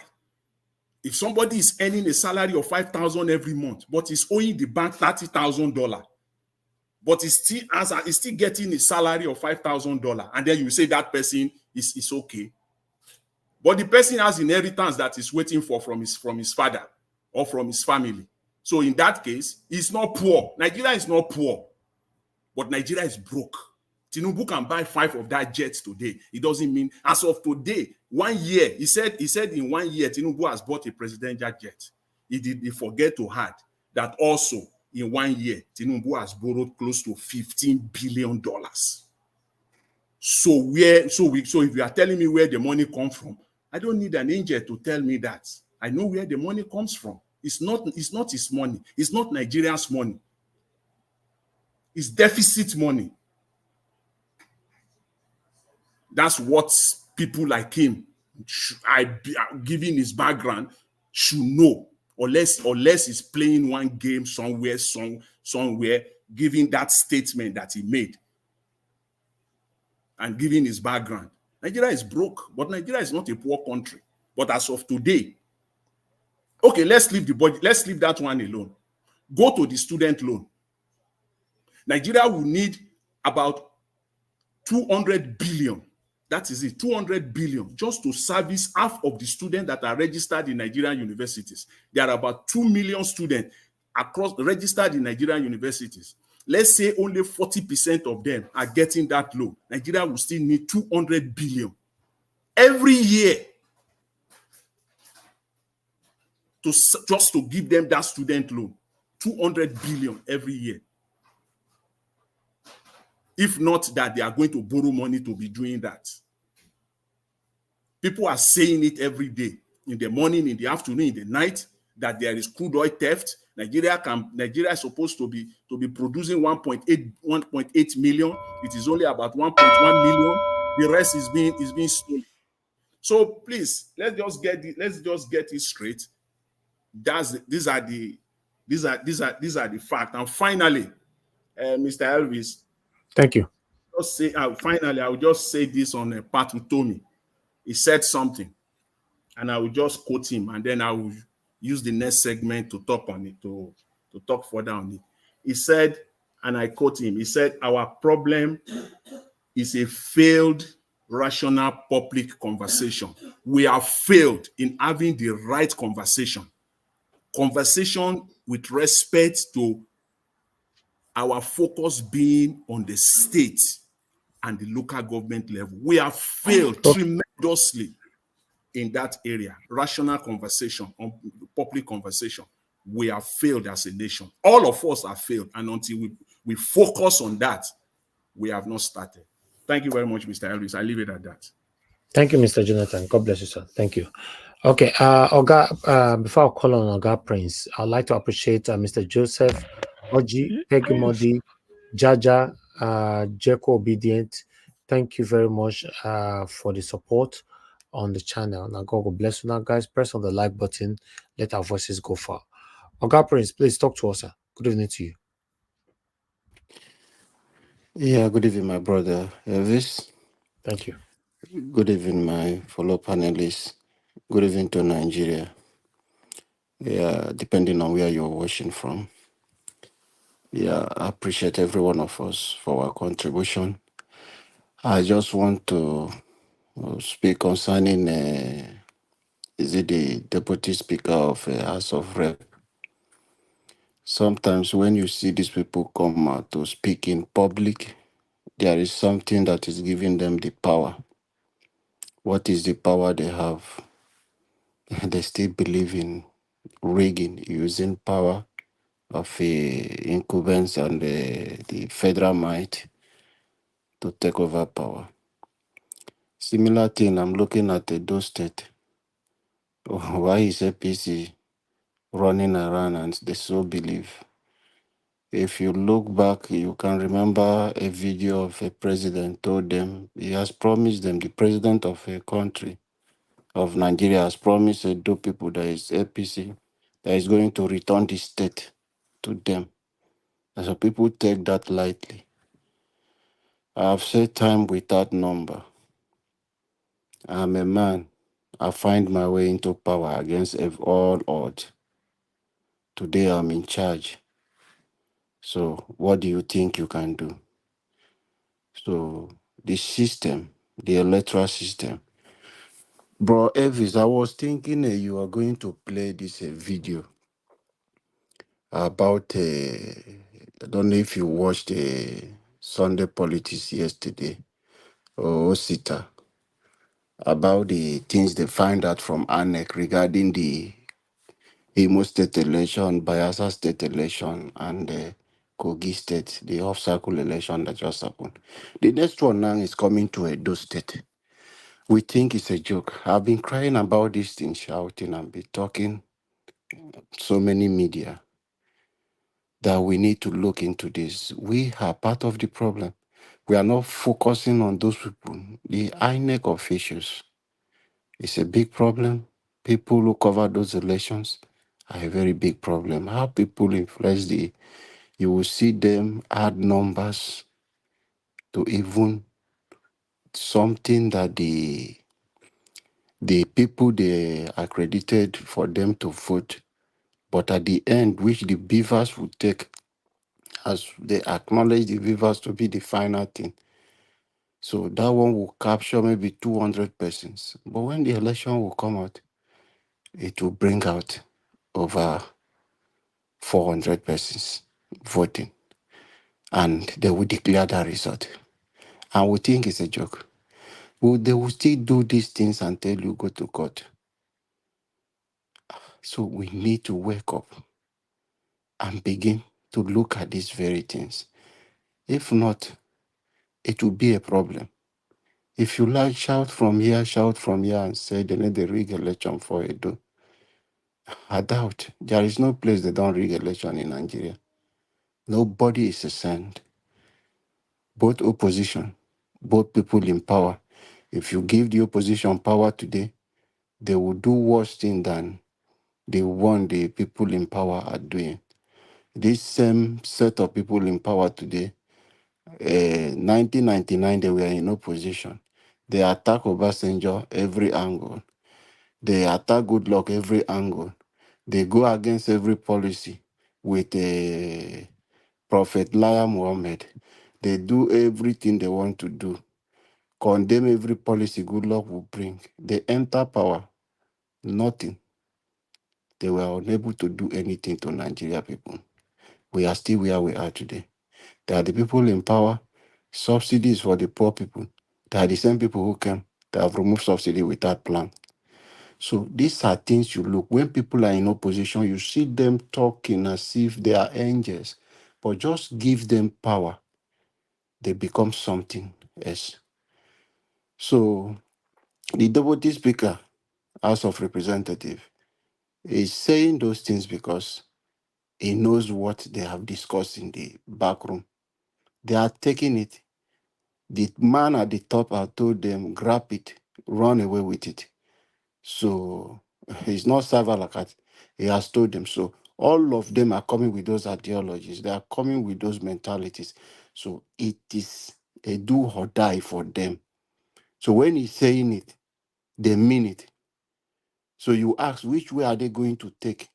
If people are saying Lesotho is working, the people of Abia State are saying, we want Lesotho, then you wonder how this person is saying that they will take power from. So you ask where the power is, because there is something they put their mind on, where they believe they have concluded. So these are things we begin to, because We, the citizen, we have this power more than these people. We gave them those power. We allow them to be in that office. We have the power to tell them this kind of things you people are trying will not stand. How do we do that? By holding people. If we start from those INEC reps, start from the collection officers, all those people are part of the problem. How I wish you can play that video that happened yesterday. I was going through that thing. I almost, when I look at it, I said, look at the country where we find ourselves. A lot of irregularities, things that is happening in our electoral system. If we can't continue like this, so there is nothing. People are saying they want to go for those state election. You will just go there and nothing will happen. PDP is ready. They want to spend money. APC is ready. They have confidence of what will happen. So you will just be thinking you are going for election. If care is not taken, to be frank with you, my brother, that result is already written. The election is settled. And you will be thinking, this man cannot even speak English. He will be the same person that will come and become the governor. Did you remember just few years ago what happened to Leon? The same way they packaged Leon and come, was he able to speak in Bayelsa? They used him and come and win the election. But God so kind. PDP were able, through the judiciary, corrupt people. They took over their power. As the Imo State a judgment, PDP pay back, look for a way, settle their own, and collect Bayelsa. So you see the system. So the same thing that are just packaging somebody, the same mistake we'll make in 21st century to allow Buhari to become a president, it's the same thing that is happening in Edo State. And you people will just be criticized, talking. Just play, you will see. He will be the governor of Edo State. Surprisingly to let me not say it's a surprise something. People will see it will happen. And everywhere people will keep quiet the same way it happened in presidential election. And that person will sit down there. So a lot of things going on. So it's the high time now we begin to look at that place called INEC. If you people begin to hold INEC, look at that INEC, that place, the election will be better. Because that result, you will surprise they have written it already. So we wonder which way are we going to go. You will stay in the 21st century where people will be talking. I heard some people are commenting, talking about this person is Benin man, this one is this man. We are still talking of ethnicity and all those things. We are somebody. Will you say because I am from this person, so governor finish, because I can do the job, you say no, we can't give you because you are from this place. Those are things we need to grow above. In a developed society, who is thinking of where you come from? George Bush, Papa become president, the Peking come rule. What is the problem with Nigeria, with where you've come from? So if this is person that will transform Edo State, you will say because it's from those place with the current governor who is going, so he should not do this thing. And some people will be talking about the speaking language. I am here abroad. My children are here, they can't even speak my language. So are you telling me today, because my children can speak my language, even me and my own language, I can't even speak it perfectly, you will not be telling me that because of that, so my children cannot contest to be a governor of my state? So these are things we need to grow above as citizens. If we want to have a better Nigeria, we should keep where this person from, this person, origin, state of origin, and all those things. We should throw them away and allow people that are competent to take over the seat. Thank you. Sorry for taking the time. Thank you, Oga Prince Alabo. To be honest, this is one of the things I was talking about earlier on, and I've mentioned this so many times on this platform. You know, it baffles me to see that some Nigerians support the people that is advocating or speaking against people that cannot speak their language or people that have not lived in the state. Because of that, they cannot rule you. It doesn't make any sense to me. It doesn't. Even those in this diaspora. Elvis, let us be frank with ourselves. And that's why you keep using the word, let us grow up. Sometimes the gentleman, I'm sorry, sir, I can't remember your names. You made a comparison with America. Yes. You know, Senior Bush came and his son came. not even right after, but his son became president. Fine. Sometimes if we want to compare foreign politics, or rather foreign politicians, with the kinds of politicians we have in Nigeria. You see where so all the... we should be frank to ourselves. I want to get that. Mr. Elvis, I'm not finished. When I say we should be frank with ourselves, I just gave an example. We like to think that the kind of politician we have in the United States of Britain are the same kind of politicians we have in Nigeria. That does not exist. That is what I keep trying to tell people. What does it mean? I want to get what you are trying to say. It is wrong for anybody that didn't grow up or doesn't speak a language, doesn't grow up in the state. Mr. Elvis, even somebody who was born in Canada, but the parents were Nigerians, it can be governor of Edo State. I'm not even going to that angle. But what I'm trying to tell you now, because people are always using this excuse for Aswa Godalo, like, oh, he didn't grow up in Edo State or whatever, or he cannot speak the language. That's not even my angle, and that has never been my angle. Let me make it clear. But we all know, and that is why I say we tend not to be true to ourselves, but we all know that what we are seeing in Edo State as an example, and with all due respect, some of you who are not from Edo State, I am in my state, I know my state. I just stay in diaspora, I go home. I am trying to tell you that what Aswa Godano is there for, Obaseki is imposing him on us, and we know the reason why he's there. It's not because of our tribe. Just hold on, I don't want to mute you by myself, please. You are just out of track, 100%. What we are talking about here, what Mr. Prince Alabo is saying, and is what I said earlier on, and is what I'm standing by, that nobody who doesn't speak his language or who doesn't reside in his state should be avoided or prevented from ruling the state. You are talking about something differently. Then what you are saying, you cannot start a conversation by saying, let us be honest to ourselves. What you are saying, why I said let us be honest with ourselves, sir. I said we like to always compare foreign politicians with Nigerian politicians. That's where I'm coming from. Margarita, this doesn't have anything to do with comparison. We are saying it has everything to do with it, sir. It has everything to do with it. For me, I'm not part of anything comparison. I'm saying it straight and simple. But Mr. Alabo just made the comparison, sir. He just made that comparison. I was the one talking. If you were responding to Alabo, is a different thing. I'm responding to... Okay, let me say this right. My stand is I'm not interested in any kind of comparison. I'm saying it how it is, and that's how it should be forever. Correct.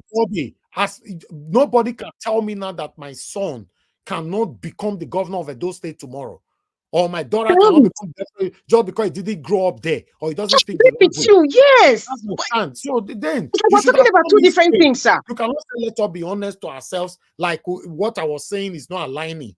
I was actually referring to Mr. Alabo, but however, I'm also trying to make you understand something. Anytime we want to bring this topic about anybody coming from abroad, they use that as a yardstick, Mr. Elvis. Let me just put it. They always use this example you made has always been used as a yardstick to score a political point. It still doesn't matter. You know, if Mr. you want Elvis, it matters because they use that to deceive people. We need to decipher between what you're saying and the example Mr. Alabo made.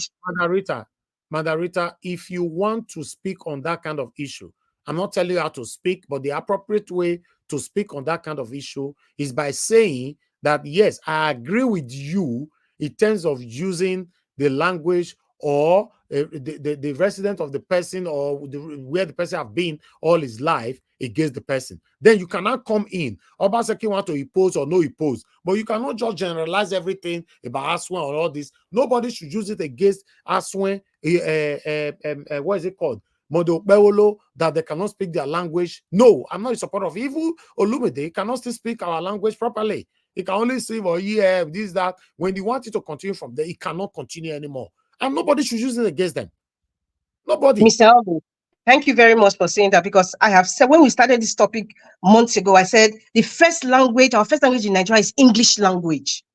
It's English language. However, if you speak your local dialect, it is a plus sign because it kind of connects you more to the people. And I made an example of those of you who are in diaspora. Before you started anything, they said go to language school. Coming back to Edo State, I'm not saying that anybody's child who grew up in diaspora cannot come to Edo State and be a governor. No, I never said that before because I know some people are waiting to rope me into that.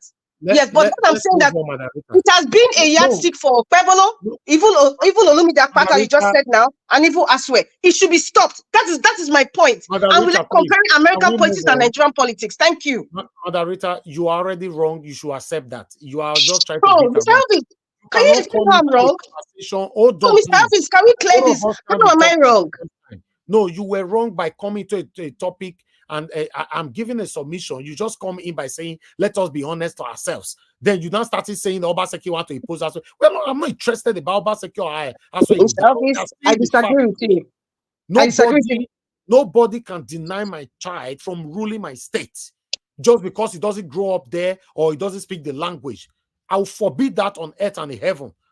Mr. Elvis, I think you are twisting the things that I'm saying. Maybe if you feel I did not present it properly, but my point is my point, and I have not changed my stance. No, you are the one that I haven't changed my stance. To say we should be honest to ourselves. What does we should be honest to ourselves, not to compare American politicians with Nigerian politicians. That's what I'm saying, because they are not the same. They don't have the character, and their consciences are different. That is my point, sir. Who was comparing? How am I wrong? Mr. Alabo, I don't know if I'm pronouncing your name well. I'm sorry. Mr. Alabo that was talking when you came in. That's what I'm saying. Mr. Elvis, you were speaking, but you stopped speaking, and so I thought you stopped speaking. I didn't. But you paused. I don't remember where I stopped. I never stopped. Mr. Elvis, if you play it back, you actually paused, and I don't know if Mr. Jonathan or somebody else was talking, so I thought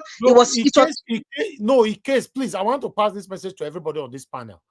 All these indirect responses to people. If you want to respond to any panelists that are giving a submission that you are not aligning with, when you want to respond, don't say, let us be honest to ourselves. Just go straight. Mr. Alabo or CM, I disagree with you. Let people that is watching us understand who you are disagreeing with.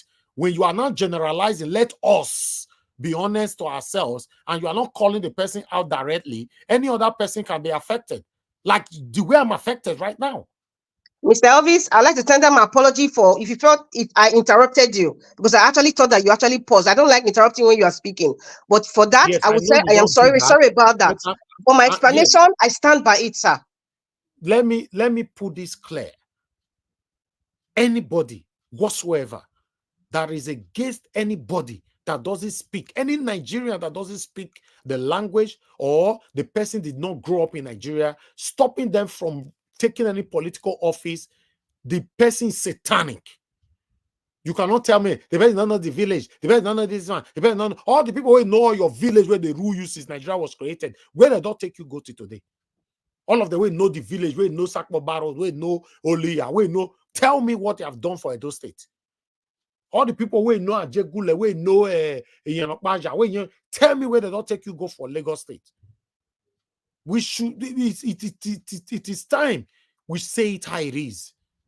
Because some people are still hiding under this chain oh, this person don't know how to speak our language. You will know how to speak your language. You tell me your level of stability in abroad, if you live abroad, or if you live in Nigeria. What have you done for yourself? All this little belittling and speaking indirectly against our children, I'm not part of it. If that's what America was doing, I'm going to do comparison now. That's what America was doing, because your father came from Kenya and all that, Obama would have been able to rule. Look at Basajo talking just yesterday. Igbo should go. Igbo should go. He said, Igbo woman born for me. No, say me Igbo people go. So may my Peking go as well. So how people will answer that kind of question now? It's a big problem, man. This is the part of the tribalism, the tribalistic tendency that we all are possessing in Nigeria, which is the biggest problem that is setting us all back. Person knows Sabi speaking language. For me, I'll criticize Okpeolo today, but I'll never criticize him because he doesn't speak in language. I will never criticize anybody on this platform because they don't speak their language. Let them be. My question is Okpeolo a Nigerian? Yes. Is Okpeolo a Edolite? Yes. Then, so what are you talking about? Good evening to you, man. Love of God is my strength. Please talk to us, man. Thank you, man. Mr. Elvis, I wanted to ask you one question. Somebody's talking on the phone, please. Go ahead, madam. Okay. Good evening, everyone on the comment section and on the panel. all of you, and everybody, Mommy Diaspora, I greet you. Raja Watch, my brother, I greet you. As I came in, because I am watching from behind. So I saw this man that called himself that's from Abia State. And he's talking that he is promising that in Abia State, Mr. Otti, Dr. Otti, he will not go in there. You see, this Nigeria, that is to tell all of us that election cannot even happen sincerely in Nigeria. They know they have planned it because they cannot penetrate into the finances of Abia State. It is affecting them. They don't have the means to go in like before, like they do the sharing formula. It is affecting their business and the money that goes into their account. So all of them, with the one that was the former governor before, the one that always talked from America, all of them, their businesses, their money has been stopped. So they want to go back there because they have promised them that the election is going to be won. Well, I want to speak to Abia people. On when it comes to the election in 2027, all of you, you have seen what Mr. Otti did. All of you to stand with this man because they will come with everything the way they did in Imo State to come and wreak it. Nigeria, to me, looking at it, is already collapsed. And I will quickly say something. If Nigeria is a country that is very good, if Nigeria is a country that we love ourselves, if Nigeria is a country that recognizes the place of birth of every human being in that Nigeria, whether they born you in Kaduna, they born you in Lagos, they born you in anywhere, so far you are born in that place, you have the right to contest there. It is wrong for them to tell you, go to your place. That means you are not Nigeria. If in America, in London, a citizen of Nigeria, Jamaica can be MP, can be Home Secretary. Why can't it happen in Nigeria? That is the down. What we are talking about Nigeria until we come to that place and start saying that unless you can speak language. What is language? All of us in Nigeria, we speak English. So what is there? Anybody can come from anywhere. And if you are from that state to contest for election, even if you are born there, you are not from Edo, you are not from Delta, you have the right to contest. That is the only way we can get a headway in Nigeria. Thank you, my brother. Thank you very much. God bless you. I would like to quickly say this.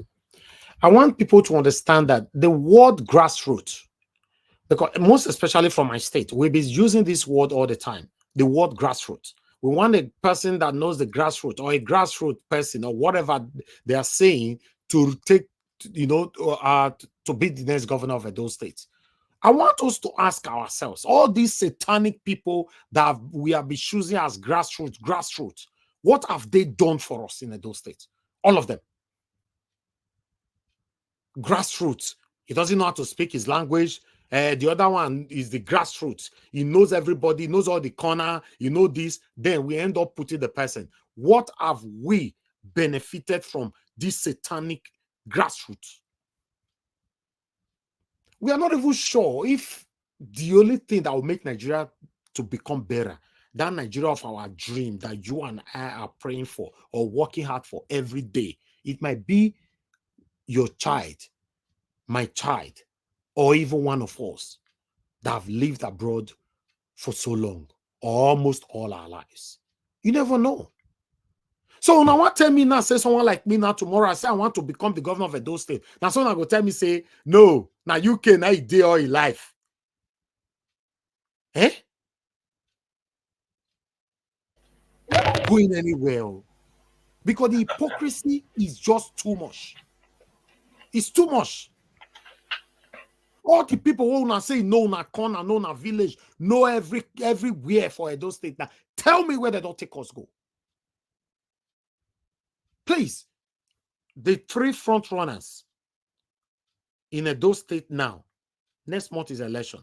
If you are criticizing them, you want to fight against them, you're not supporting them, please use every other thing as long as it's fact. But not trying to bring them down. Oh, you don't know how to speak language. Who cares? Who cares? Mr. Elvis, make I ask you one Mr. question. Elvis, may I say something? Somebody else called first. Oh, okay. Okay. Mr. Labo, Mr. go ahead. Elvis, yeah, question I want to ask. I know I've lived in Edo. I've worked in Edo. I have valuable things in Edo. I want to ask, do they have one language in Edo when we are talking about this language? We don't have one language in Edo State at all. So why are they making this thing as if it's satanic, sir? It's satanic. People that are saying it, they are satanic, and the people that are listening to them and abiding to it, they are also satanic. All of them, they are evils. And anybody that come to this platform to talk and you try to use those kind of words, oh, if you don't speak language, not go support, I'll throw you out. I said it before. On this platform, I'm not here to gather a satanic crowd. I'm here to stick and be in the crowd of the organic people. Even though there are only two, anything more than one is already crowd. If there are only two, I'm good to go. I remember somebody actually came here the other time saying that, oh, the other one not speaking, you know, they speak in language. You know, they speak which language? Who he help? We don't divide ourselves everywhere. Most of the things that many of us are preaching against, without not knowing or knowingly, we end up also practicing it. I want to see the video I played earlier on. The other one, they say, all those women, they say, our eyes don't open. We not go vote, we regret so voting, but our eyes don't open. If next time, if na outside, go vote for them. If na Igbo, I go vote for them. Must the hammer you for your head before you go get sense? The hammer will first hit you for your head first before you go get sense. Please, let's move on. Moderator, you wanted to say something. Please, go ahead. Thank you, ma'am. Yes, I will say it quickly. You know, I think the issue here with Nigerians, we as Nigerians, is based on what we've experienced. It's not really about tribe or, okay, for example, in Edo State now, it's not really about tribe or if the person can speak or not. What I see is the character. Over time, the character of the individual that becomes the governor of Edo State, it doesn't tally with what they're supposed to do.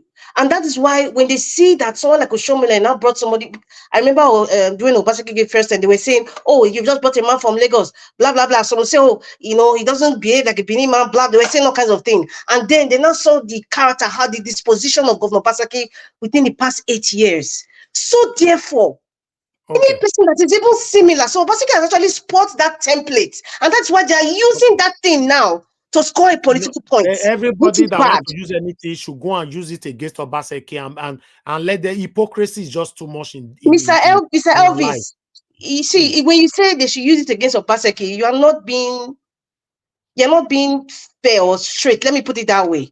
Because we all know, maybe, I mean, because I know you're just neutral here, that Obaseki has imposed Aso Ighodaro. So you cannot separate the two. I know that's what you're trying to say. Aso Ighodaro, the time Oshomole imposed Obaseki, the many of the people that he's talking to, how come they did talk that time?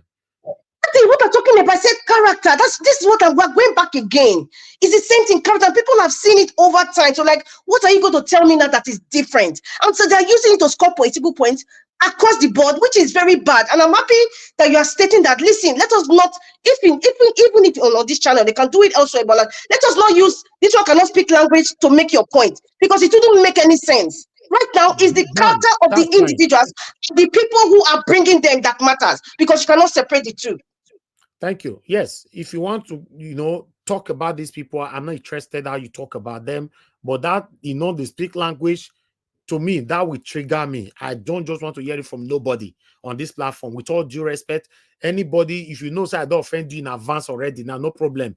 If you don't verse finish for 6 months, you will still come back, or you go to listen to us. No problem. I don't have any issue with you. Yes, but I cannot, because any person not verse, I will see truth and not go talk him. Because so I remember the reason why I'm saying this now, I'm thinking about the past. 1 or 2 persons have been to this platform before using that word. You know, Sabi speak language. You Sabi speak language. What do you know? Thank you very much, my people. let's hear from the next person on the panel, which is Oga Chris. Then I'll come to Abdul Malik before Oga CM. Oga Chris, thank you very much, sir, for your time with us. Please talk to us. Good evening to you. Domo, sir, good evening. Wow, it's been quite steamy here.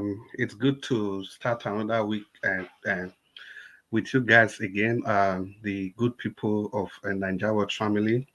And good evening to you all, Mr. Nigeria Watch. It's good to be with you. The people in the comment section, Mobi Diaspora, we thank you so much for all you do. May the good Lord continue to bless you and give you the strength to continue doing this endlessly. And all of you in the comment section, I shower you people with the blessings of love. People listening to us from all over the world, I say good evening to you all. Let's keep up the hope. Let's keep up the zeal, the zest, and the enthusiasm to move our nation from where it is to where it ought to be. And the people on the panel with me, I say special Monday greetings to all of you. Well, so many things have been discussed, and for me, I think I just want to focus on Edo State, because I made this promise some time ago that after the protest, all through the protest, I didn't deliberately talk about Edo State election as a mark of respect to the general well-being of the country. Now, talking about Edo State, I think one of the videos that you played, I was just able to flip through and I saw something about Usagbo Olumide Akpata of the Labour Party. I think what I like about that video is that I think some of the things that I heard in that video, they are the things that some of us have championed on this channel every time, every day, to the extent it became monotonous to our ears. But I'm glad today that we've heard from the horse's mouth how he has repeated all these points that we've made. His stewardship at the NBA, his rich family background in politics, his commitment and dedication to the well-being of Edolites and every well-meaning Nigeria in that matter. You know, I was very glad when he talked about his stewardship at the NBA, and he made some things very, very clear that he paid all the debt. And that is something that no administrator in Nigeria, political administrator, to the best of my knowledge, have done. Although some of them, they used to leave funds behind, like Yaradua, who famously left a huge chunk of money. And Peter Obi also did the same thing, and the pocket of some of them. He said he paid all the debt and he handed over 1.5 billion. That is what we have said here on this channel, and I'm glad that he repeated all those things again.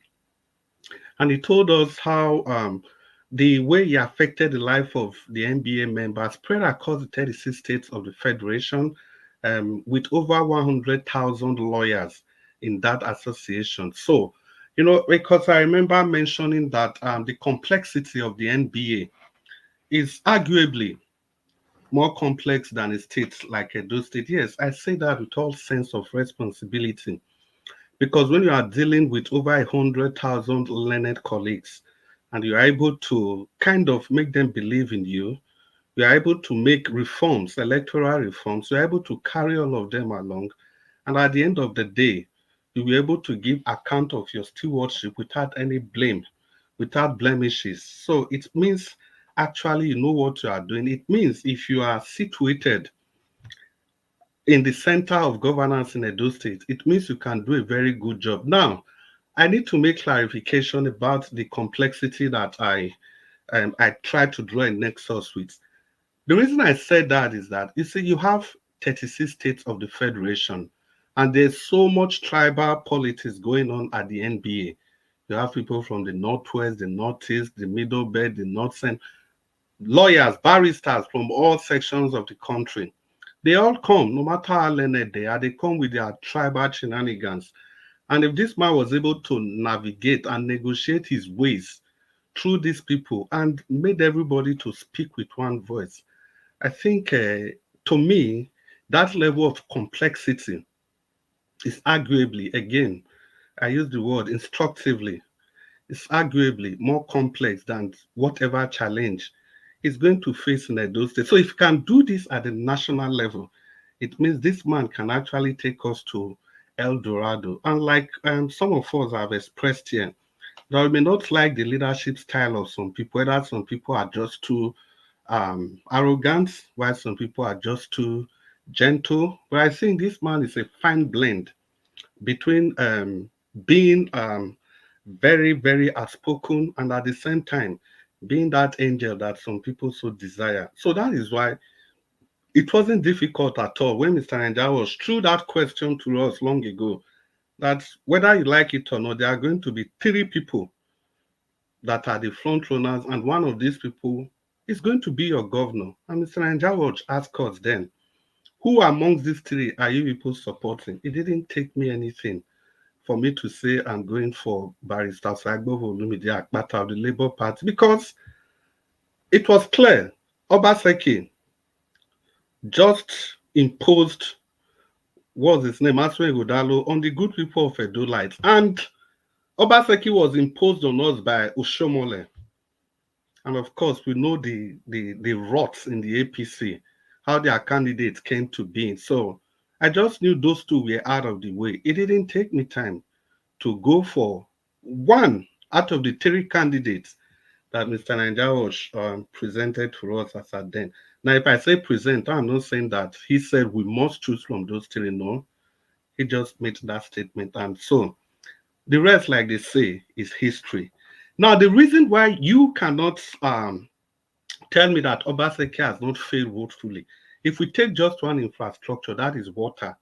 You know, Edo State is located in such a way that you have rivers flowing around the state. There's the Oba River, there's a river at Oriomo, there's a river at Ovia, there's a river at Ohwa. You see, these rivers, they crisscross the state. The reason I'm saying this is that with all these rivers, we don't have a functional water system. We had a water board in Edo State, and no governor, the PDP and the APC, for the past how many years, none of them have been able to do anything about water. You've had governors ruling you for over 16 years, and you cannot provide yourself with water. Then you open your mouth to blame the white people. You open your mouth to blame the colonial master. That should be the shame of the century. Now, putting this in proper perspective, that is why for people like us, we'll keep saying that Obaseki failed woefully. And again, for people like us, we will keep emphasizing the fact that there's no way you can separate Obaseki from Aswe Godalo. I just give only one example. Let's look at the Saru Farm venture.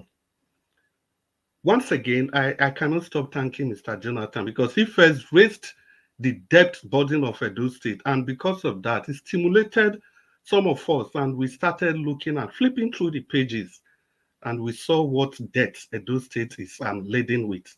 Now, that Saru Farms alone, there's a $660 million investment on that farm. So what has all this got to do with Aswe Godalo? Because he's the chairman of everything that has to do with economy in Edo State. So all these policies, Obaseki did this, Obaseki took this fund, Obaseki did 600 billion, 500 billion, blah, blah. It is Aswe Godalo that is the captain of all those funds collected. See, it's a double dilemma, because Obaseki would not be able to account for that. And if Aswe Godalo becomes the governor, it becomes a two-edged sword. He's going to protect not just Obaseki, but his stewardship during Obaseki's time as the head of the economic team. Saru Farms alone, $660 million. Multiply that by 1,500, and you see the hundreds of billions only on that farm. And not just only that, 600 hectares of arable farmland was taken from the people, the common people, the one that they couldn't sit to the Fulani people. Mr. Naija, thank you once again. Because like I keep saying, you stopped Obaseki from not handing 20% of Edo State's land the people is supposed to protect to the Fulanis. It has to be stopped. If not that he was stopped, he already did it. They already passed a law at the State House of Assembly. And Marcus Unobo and co, they have to quickly retrace their step, when they saw the force of Niger Watch and some other good many people in Edo State. So the point we are making with all this, you see this spending, this left, right, center, we can call the name of Obaseki, you can attach Obaseki's name, but the chairman of that economic team, that satanic Alagodaro summit, that's where they siphon all the funds from. It is chaired by no other person than Aswen Udalo. Now, what has all this got to do with Olumide Akpata? There is a clear-cut dichotomy between the leadership style of these two people. Obaseki is living in Edo State, cooked up in debt. But Barrister Olumide Akpata of the Labour Party left the Nigeria Bar Association with funds clearing was stolen.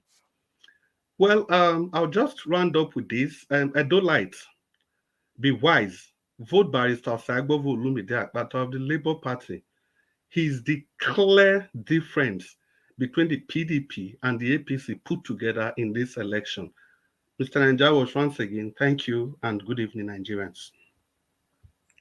Thank you, Oga Chris. Thank you very much, sir. Thanks for that submission. Abdul Malik, please talk to us, sir. Good evening to you. Yeah, good evening, Mr. Ninja Watch, and everybody in the panel. Thank you, sir. Good evening, Nigeria. I take on this APC Benjamin Kalu. He said that Alex Otti, governor of Abia State, will be removed by APC in 2027. This man, I have no shame. So now you are proud. You are proud with corruption. I believe Alex Otti is doing well in Abia State. Abia people will be, Alex Otti will be re-elected because he's doing well. We have seen what he's doing. Look at this man. You are telling me that Alex Otti will be removed 2027. So you are now proud with corruption. What a country. 99% of those politicians, according to Donald Duke, former Cross River State governor, what he said, they are quack. They are Yahoo politicians. They don't know what they are doing. And they don't want Nigeria to work. That is the reason why anybody that came out want to make Nigeria work, they will try to remove it or they will not elect him. As they did to Peter Obi, the same thing. Alex Otti is the one that make an history, which out of 36 states of Nigeria, no governor have ever made such history in life. Today now, nine local government in Abia State, they have steady light. How many months? No blinking. And they have rehabilitated almost 90 roads. Such person, you say they will remove, according to what they say they are working on it. What are you working on? You are working on corruption to remove somebody that is doing well for the state. And which is, I know, Abia cities, they will not allow that because they love Alex Otti. Yeah, but Abia now is the only state that is working in Nigeria now currently. All those politicians, they don't want Nigeria to work. That is the reason why they did not vote for Peter Obi won, but they did not give him. Because they know if they give him, it will expose many things. It will block them not to sideline Nigeria money, not to embezzle money again anymore. How are we going to do this? Just take a look now. After how many years back, we don't know where we are coming from and we don't know where we are going. 25 years from now, there is no statistics state. There is no one of the states. We have a water board, a government water functioning. Imagine a country, 25 years, we don't have, out of 36 states, no one water board is functioning. Everybody have private borehole. What a country. Now Alex Otti is doing well. He wants to make his state to be working. You come on air. You are proud. You're proud of corruption. You say you are what you want to remove it. What are you working on? Nigeria, we have a long way to go. Very long way, because the mindset some of us we have, before that country will change, or let the citizen will decide. That is the only thing I say, because without that, there is nothing will change. Just take a look now after the protest now. How many ways from now? There is no demand this president made. Imagine. Everything is still the same. Now they kidnap almost doctors, right? But they don't go after those people. But you are going after protester that use they just with their bottle water in their hand.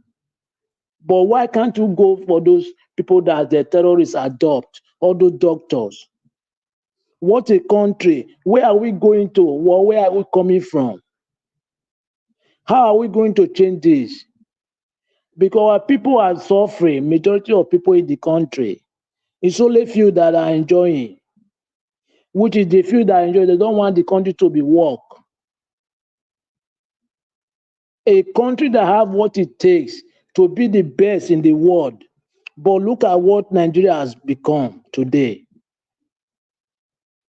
Look at every day. There is nothing. We don't have no sign that the country will be working. No sign. Nothing. Everything that Nigeria is drilling is going down. It's declining every day. After some people will still have the audacity supporting APC and PDP. Where are we coming from? We don't know. Where are we going? We don't know. And there is nothing those people have done. After we are still supporting such people to come on board. I don't really know how this narrative will change for our people, because the way I look at it, it will be very difficult to change, because some of us, we don't have one mind to change it. Yeah, we have double mind. Just like chameleon, understand? Chameleon, we change. Yeah, we don't compromise and have one mind. I don't really know, because the thing is getting worse. You just take a look now. This man now, you don't want your state to be better. Just this man is doing well. You say it will be removed. You guys are working on it. What are you working on? You are working on somebody who is doing good to be removed so that you will steal money. What a country. And you have kids. How are we going to change this for our people? Because I want to say this to Edo State. Edo State, you guys know, you see the hardship in Nigeria now today currently. You guys should vote wisely, because if you vote person that is not supposed to be there, you will suffer more 8 years. Vote wisely. Look at what PDP and APC have brought to Nigeria today. The country is not moving forward at all. It's going backward. From when Jonathan was there, Nigeria is the #1 economy in Africa. But today, Nigeria is number 4. Even the country Nigeria have everything done, but they are more than Nigeria. They are past Nigeria now for many things. Both investment, infrastructure, everything. We are going back. Where are we going to? Yesterday, Nigeria, I was listening to you. I was listening, but I hear you call my name, but I don't want to come in because of the program. Understand? Thank you very much. Oh, yes, we missed you yesterday. Yeah, I understand. Thank you very much, sir. Thanks for your submission. Yes, according to your submission, Mr. Abdul Malik, don't forget, they say we know they report the good news within Nigeria. So not let them come for you. No, say they come for me the other day. So we know they talk about the good news. And you say Nigeria is not moving forward. Now, so you talk about Mr. Elvis, there is nothing good. Mm-hmm. There is nothing good in Nigeria. I'm telling you the truth. No, but there's a good news will come out today. No. Even though you are not living there, if you are listening to news, there is nothing good. No, But the How can private, they the private report? jet, the private jet is a good news now. The private jet I is not a don't good tell news. them. Private jet today, Tinubu buy private 150 billion. Now, good news with When that. there is hunger, you spend money for private jet. Okay. Mr. Elvis, private jet Are is you good. Malik? Are you hungry? Malik, are you I hungry? didn't, no, for Are me, you? I didn't Are realize they it not that giving way. you rice? They're giving you Mr. rice now. Elvis, Are you private hungry? jet is good news. But Anita, Malik, they are giving you rice. Are you hungry? Mhm. Okay. Let's move on. Augustine, thank you very much, sir, for your time with us today. Good evening to you. Please talk to us. All right. Good evening. Good evening. Oh, sorry. Good evening, everybody. Good evening, our listeners, wherever you may be. Please observe our protocols as established earlier. Actually, today, I want to dwell on. I know there are quite a lot of talking points, but I think those that spoke before me, they've done more or less a good job putting them together and then opening up different perspectives. I'm particularly interested. This one concerns me. I'm Igbo. So what goes on in Abia concerns me. That's what I want to deal with. And I want to use it to sort of give a mini lecture so that to let people into what happens in politics in the southeast. Because if I do not discuss it the way it is in my mind, who knows? Later people will be saying Igbo leaders. They start telling you Igbo leaders. Hope Uzodinma Igbo leaders, you know. Now, once upon a time, there used to be a deputy senate president called Ike Ekweremadu, who is now serving prison term in the UK, courtesy of his deal with one person to come and to come and harvest organ, as they call it, so that his daughter will live while they doesn't care about whoever. But that is, we all know the story. So why I have to cite Ekweremadu is this was the way Ekweremadu started. You know, sometimes Ndi Igbo, we've produced good politicians. Sam Mbakwe, like I didn't know that Laborers or Shoma even knew more about him than I may even do. Emayo Okpara in those days. Look at P2B. I mean, we've got good products, but the bad ones are so much. The bad actors, they are many. And this is how they start. This is the metamorphosis. They will first of all start by trying to, they use this their trick. We want to connect our state to the federal. Kogi is connected to federal.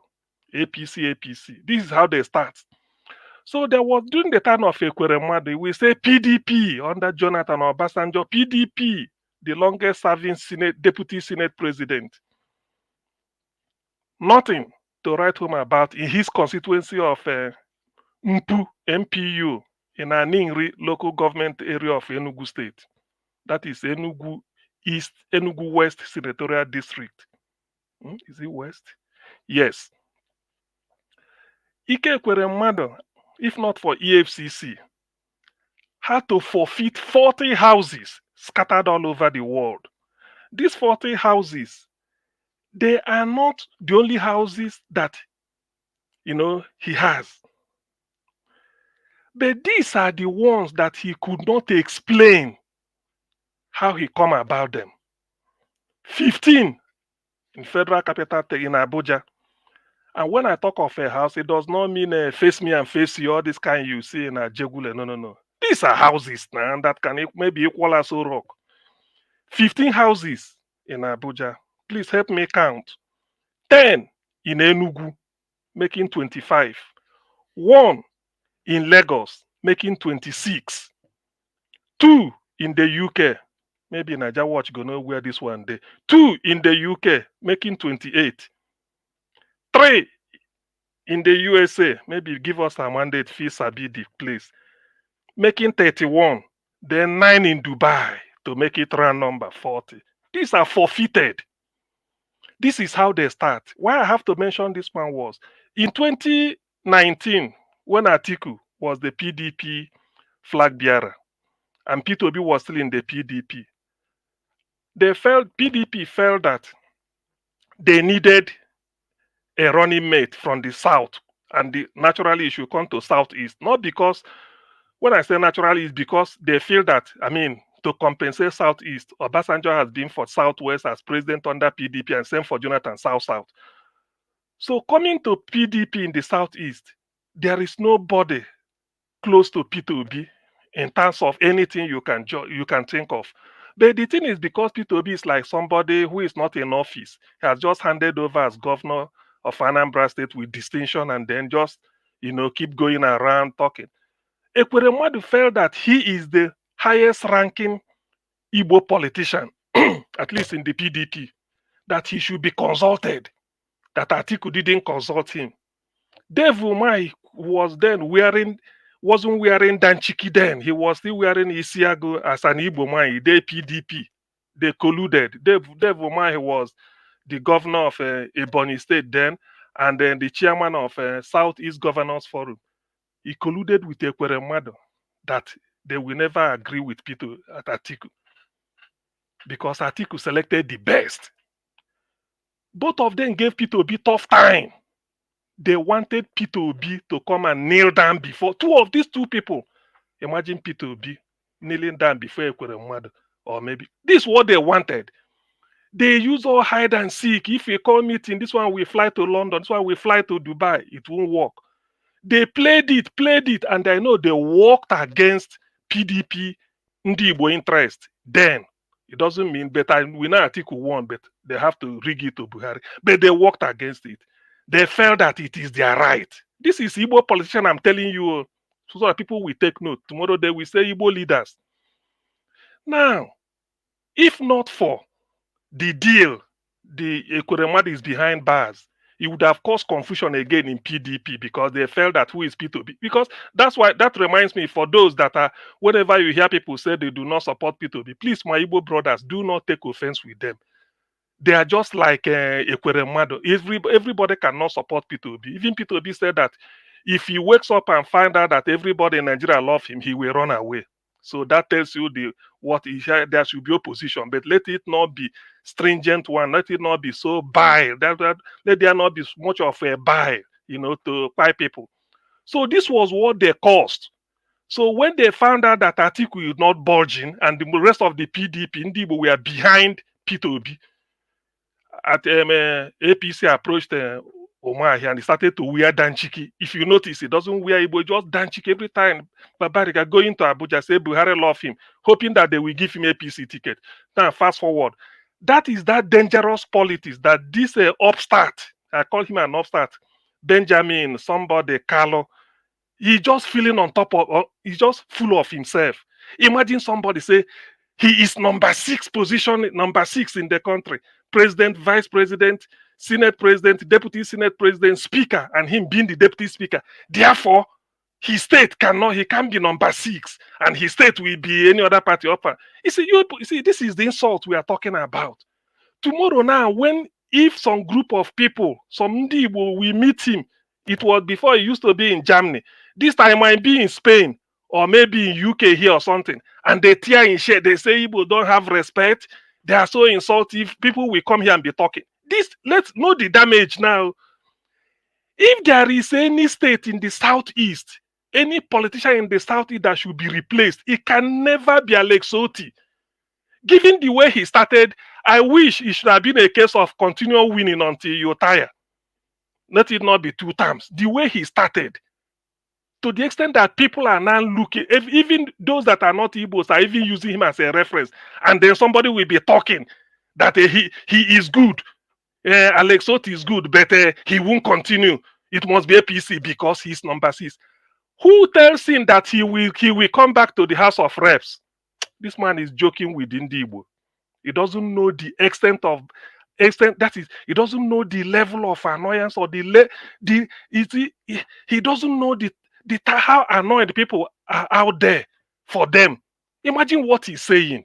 That is a gratuitous insult. Standing and say, yes, I'm number 6. Not because APC said, because I'm number 6. Therefore, my state must be APC. You see it? Make una they see him now, so that when it go happen, so people cannot come and appropriate. Hey, Ndibo, look at your I don't they talk am now. Please let some people listen to me.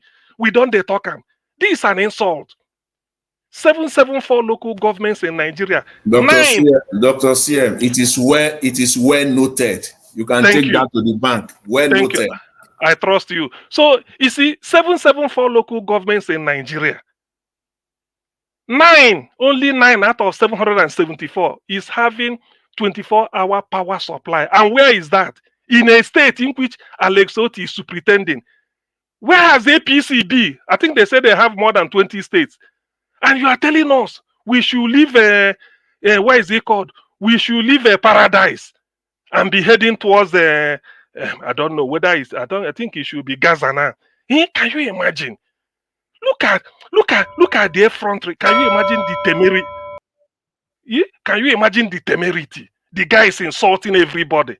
Anyway, God knows that he will never work. But why I have to sound this is for people to know. Only God knows how many houses he must have acquired because he will improve on it. These are mendicant politicians in the Igbo land. Only God knows how many houses he must have acquired ahead of Ekweremad. But let me stop here. This will now be my recurring talking point here. Thank you. Okay, thank you very much, sir. Thank you very much for your submission. Everybody have given their submission. We're going to have our final submission right now. Thank you so much. I'll come back to the first person again, which is give us a mandate. If you're available, if you're not available, your minutes will be reduced to 2 minutes as usual. Give us a mandate. Your final submissions are 4 minutes. Okay, you're not there. Whenever you come back, you have 2 minutes. Okay, let me go to the next person to speak to us, which is Mandarita. Mandarita, please give us your final submission, ma.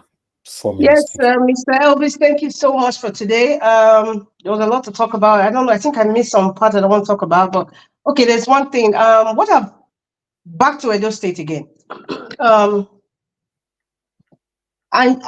Something just occurred to me.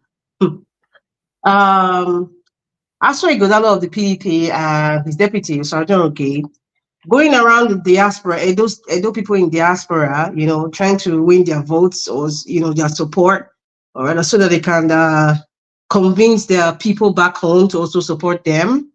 If you notice, I don't know, someone can do the calculations there. It's almost a month, if not over a month, they've been doing all these their travels. The other candidates are in Nigeria presently. They've been campaigning. Why do you think Aswa Igodalo them are actually spending this number of time campaigning all over the North America, and well, they haven't come to Canada, and United States and Europe? Is because if they had stayed longer in Edo States campaigning, it would be too obvious. Next month's election, that how come you're campaigning and Governor Baseki is not campaigning with you? Because you see former Governor Adams Oshomole, Senator Oshomole now, who is campaigning with Monde Okpebolo and Olumide Akpata, the one that deserves to be governor, is also campaigning. So what I see is they're using a stall, I call it stall tactics. And so they will come back to Edo State, perhaps end of this month or towards the end of this month, or perhaps maybe early September. I would predict maybe before the end of August, because I think campaign ends September 14th. That's when campaign ends. So you can see, I call it a sort of stalling practice, because it is too obvious that they do not want to, or rather Governor Baseki does not want to be seen campaigning with Aswa Igodalo. That's the most strangest campaign I've ever seen in my life. Somebody who is imposing from somebody, to the state, and the person who is imposing is not even campaigning. He's not campaigning with them. It's the most strangest thing, because even Aswa Igodalo knows that. Like I've said it before in the beginning, that he knows that Obaseki is his albatross. And another thing too, Obaseki cannot, or rather Aswa Igodalo cannot disassociate himself, including Osaojo Oge, cannot disassociate himself from Governor Obaseki. So what did they have to offer? So I call it the stalling game. Waste a lot of time, tag it along, travel everywhere, put their media rats all over the place. It's funny. excuse me, it's funny. They put them all over the place, so continually, post things on social media, and then maybe they pay some those celebrities. Oh my God, Mr. Elvis, I'm just laughing because, excuse me, I just feel that many Edo people, they need people like us who are telling them vote for Olumide Akpata, because PDP and APC in Edo State, Mondo Pueblo, Aswa Godalo, they have nothing to offer. They have nothing to offer. Let me stop here. Thank you. Sorry, I'm cooking black soup, so I'm inhaling pepper, so that's why I'm coughing. But I will come back in maybe the last submission. 1 minute. Thank you.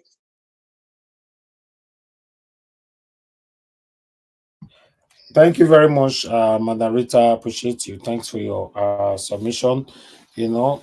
Yes, some of you, I saw your comment on the comment section saying that Madam Rita this or he didn't do this or she did this. Listen, the conversation we had earlier on is not about Madam Rita. Madam Rita is just talking about the frustration that this satanic government have put on us. While me, I'm focusing on the people that is, belittling people based on you can't speak your language. So it's a different thing. All right, please. Thank you very much. Let me come to Mr. Jonathan. Then we'll go back to the next person. Mr. Jonathan, please, your 4 minutes, sir. Thank you. Thank you very much, Mr. Elvis. I greet everyone once again. I just want to go back to Mr. Patutomi. You showed a video about on Patutomi earlier today. And, that interview was very profound. It was a deep expose of what Nigeria is confronted with and why we are not progressing in Nigeria. And it says so much about the quality of people that are representing or that are leading, the people that are representing and those that are leading Nigeria. It says so much about them. They don't have quality. They want to get there, do what they want to do, and then the next person gets there, it kicks out everything that his predecessor has done. He wants to start afresh. Why? Because he can loot. Because their understanding and their belief is that the previous government, everything that they did, they looted from it, and there is no way they can loot going forward. So they always need to start a new project to loot. Unfortunately, that's where we find ourselves. So the quality of people that come is very, very important. People that will truly see government as a continuum, that government is continuity. Those are the people that we need in Nigeria. And you will see the people that you will ask yourself sometimes how some people just even get elected in the first place. You will just be wondering. That senator, let me quickly round up on that senator that spoke earlier today, Senator Elisha Abo. He's the one that wear that big babariga on that Newsline interview on Arise News. I mean, the man is not even ashamed. I won't blame him though. I won't blame him though.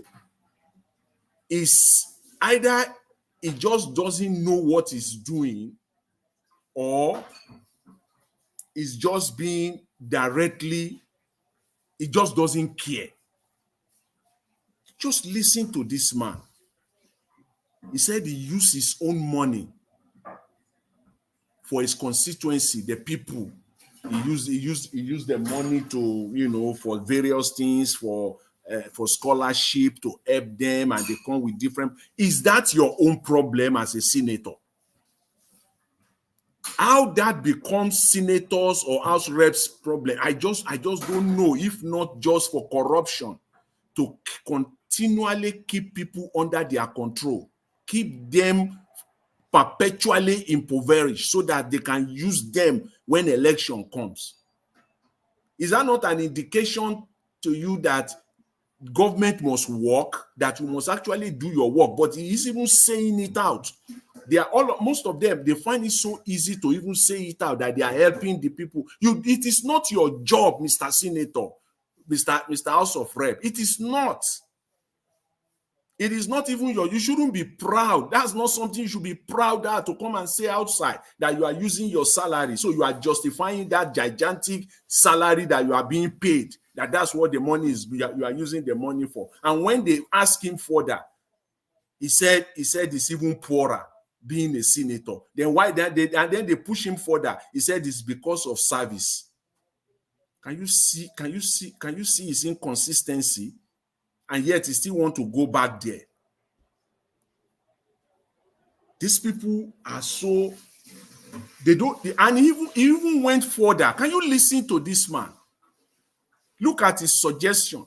He said they should create a special fund where money that will take care of those people in his constituency will be paid to senators directly. Can you hear him say that? Saying that they should create a special fund outside so that they will not be using their salaries and this money should now be paid to them. They should create a special fund. It is just, see, these people, I just don't know what to call them. They are either criminal, intentionally they know they are criminal, or they are just clueless. If not for the fact that you just want to have people under your control in perpetuity, just to keep them under your control, why will you be using your salary? Why? So that when election comes, these people will now, you can push them wherever you want. They are like just like your toys, the people in your constituency. That is why we must focus on this. This is where the solution to Nigerian problems lies. It's in the hands of the people. It is the quality of lawmakers, the quality of local government at the local government, the quality of people is so important, and it is our duty. It is our duty to engage in that public conversation rigorously. If not, thank you. If not, what Professor Patitomi said will continue to come to pass. We will continue to fail in having a rational public conversation on this matter. We must do this if we want to save Nigeria. Thank you very much, Mr. Elvis. Greetings. Thank you, sir. Thank you very much. Thank you. Oga Prince Alabo, please give us your final submission. 4 minutes, sir. Oga Prince, will I say you don't sleep? Okay, let's move on. You're not there. Whenever you come back, you're only going to have 2 minutes. Okay, Abdul Malik, sir, your final submission. Yeah, good evening once again, Nigeria Watch. You know, Nigeria, the system is not working. That is the major problem because there is no law that working. How can people can do something stupid? They will go out of it because there is no law that we own that we bind them. That is the major problem we have. Look at Yaya Bello now. Somebody who stole the pensioner money. Till how many months till now? They have never finding where he is. But he's in that country. He's there. But he's there, it's free. But if it is protesters, they will find that they are going after people that are hungry, they are protesting. We have a very big problem because also most of those they are compromised already. Even most of those military men, all those first people, it's the top men they are enjoying it. Yeah, they are compromised too. It's only the low officers they are suffering it, but the top one they are enjoying it. They are bribing them. Yeah, they compromise with the government too. How can we get out from this? Because we need to come together. The country now, if you look at Nigeria today, what is going on in Nigeria today? Nowhere in the world such things going on. It's only our country. There is nowhere. Only our government. I don't really know if they cannot see other country how they are governing their people.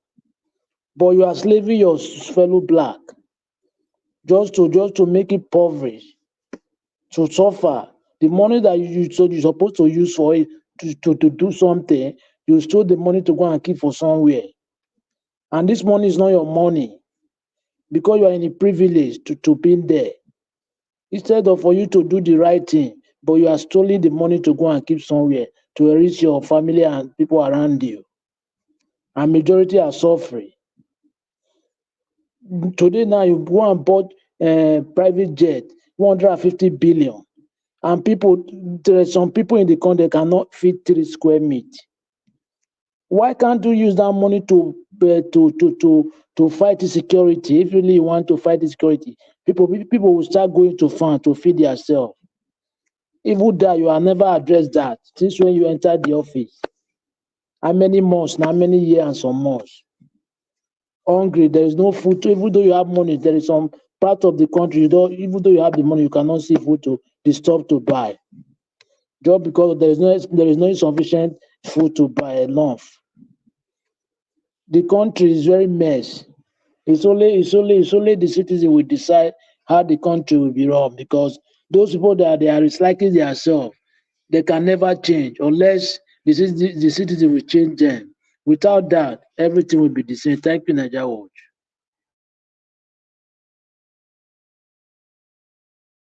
Okay, Abdul Malik, God bless you, sir. Thank you very much. Oga Chris, please, your final submission, 4 minutes. Yeah, and Domosa, thank you for the opportunity again to give my voice in this concluding section. Yeah, without that, it will never change, according to Abdul Malik, and that's the truth. Not until we are ready to make that change, pardon me, we are not going anywhere. Now, the issue is not what INEC is going to do. The issue is for us to play our role first, and we take it up from there. Because it's only when we have given the mandates that we can defend that mandate. We cannot defend the mandate that we have not given. So that is why I'm urging Edolites, please give Barrister Osagbovu Olumide Akpata of the Labour Party the mandate. Give him the opportunity to steer the ship of Edo State to a different direction. We've seen what the APC and the PDP can do.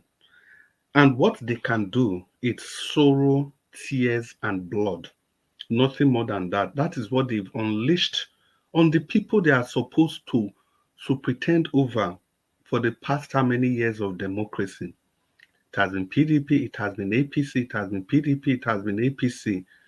We've seen the destructions they've orchestrated across the 36 states of the Federation. Apart from just pockets, very minimal pockets of development everywhere. But other than that, what have they done? It has been utter destruction, complete disregard for the rule of law. They simply do not care about the people they are supposed to rule. The people that, I don't know how to put this, the people that are being trusted constitutionally under their care, they refuse to do this. But here comes a man who was given a mandate by his peers to take the mantle of leadership, and this man delivered. He delivered per excellence, and he didn't just deliver and leave in terms of taking that association from that level to the next level. He also ensured electoral reforms that will ensure that people that will come after him will all come in through transparent processes. And he ensured that the economic well-being of the people he superintended over was better off than the way he met their life. I think that's the ultimate. That should be the ultimate drive of a leader. It is not about just making Edo State Dubai or Canada or the United States or Luxembourg, anywhere in Europe. No. It is about taking the state from where you met it to the next best level. Not leaving your state worse off than how you met your state.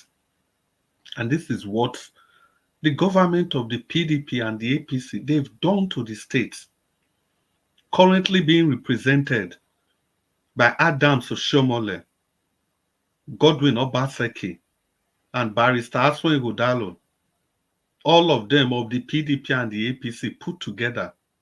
These three musketeers, They've been there for the past 16 years. Oshomole did 8 years.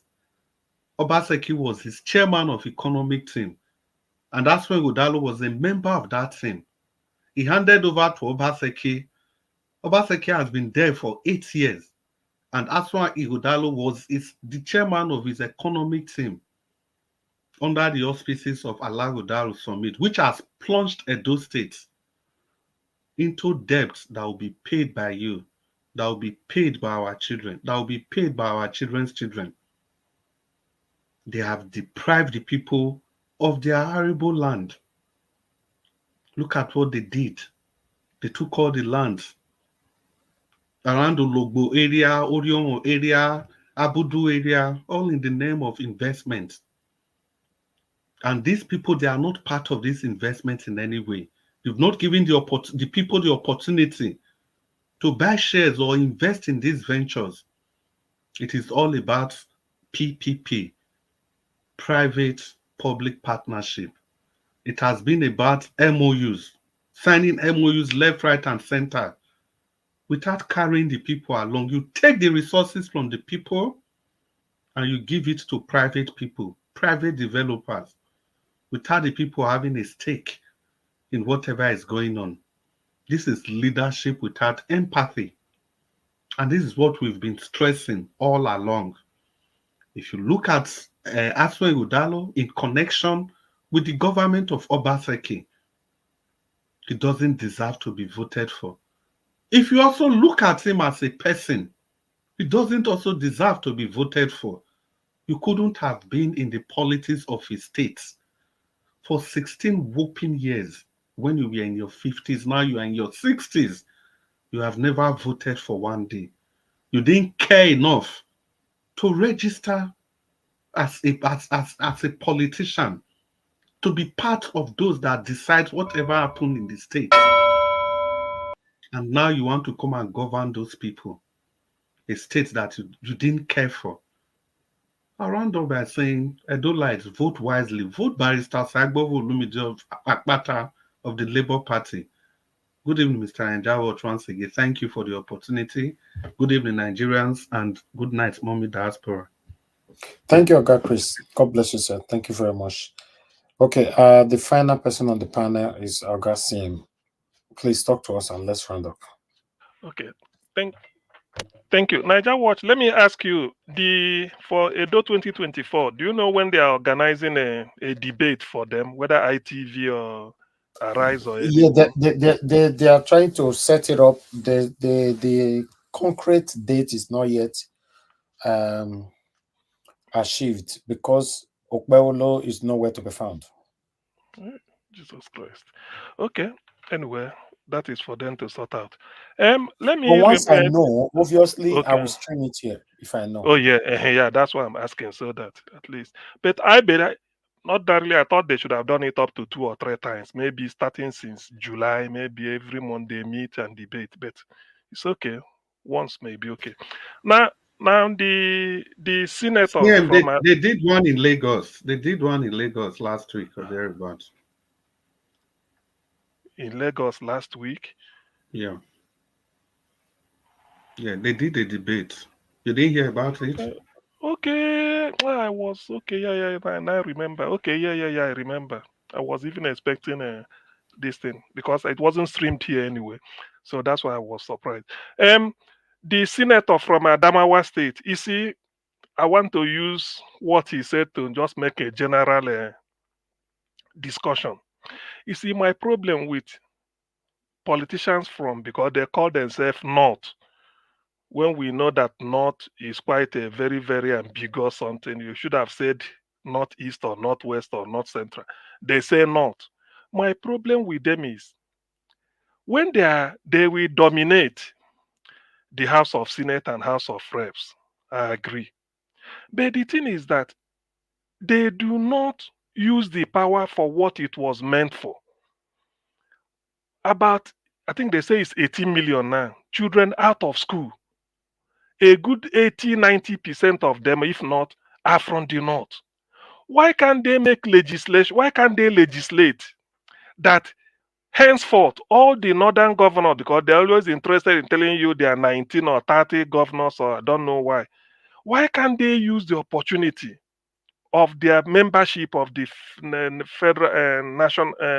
federal parliament to push for legislation that will make it compulsory? Say 25% of the budget of every state in the north must be, given to education, or maybe 30%, until such a time that the number of children out of school will now drop to a manageable size. They won't do all this. That is what surprises me. They won't do it. They have more problem to legislate. All they are talking about is their own. How they have money. I have the 4 wives, 28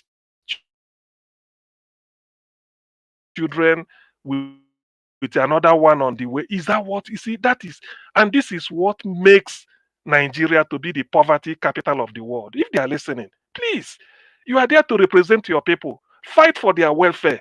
Number one problem in the north is education. They don't care to go to school. They don't expose them. Individually, they don't help them. Collectively, as a state or local government, they are doing nothing. And they keep those people hoping that maybe somehow during the election time, all of them will register and then become put their name in beavers. You see people that they can't even maybe underage. They register all of them, or better still, they keep them. If there should be any southern politician that they don't care, they release them. And moreover, they may not know that they are the raw materials for Boko Haram and all the people like that. So this is setting Nigeria backwards. That's why sometimes I was in a discussion today. People are saying Nigeria can never be salvaged. I was arguing that they said, okay, go and make Nigeria work. We will support you. How much do you need? Just go and make it work. Let us see. It's because of the North. Nigeria is in a mess. Let's remove the way they call it North. Let Nigeria just be Southwest, Southeast, and South-South. I mean, we will equal Egypt, overtake Egypt within 5 to 6 years. Yes, I'm saying this.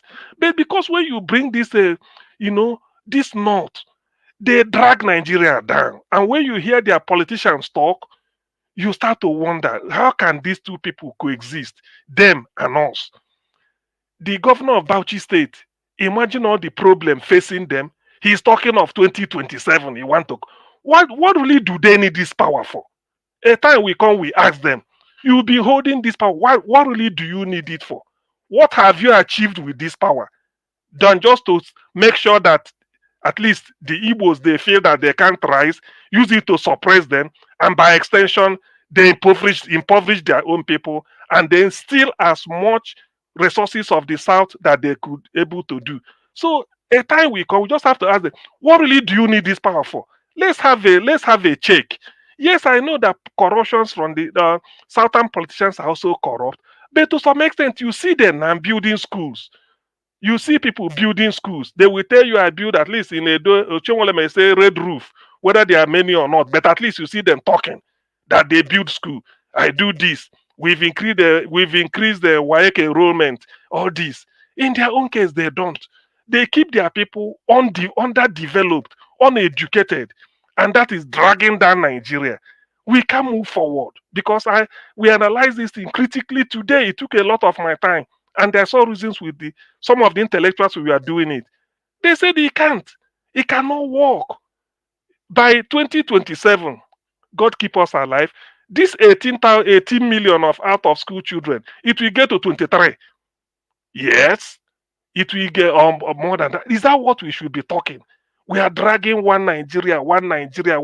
Some people do not want to develop. So how do you practice democracy where the level of illiteracy in some area is about 95%, 89%. In some area, it is something like say 30 illiteracy, 30, 17, or below 20. It cannot coexist.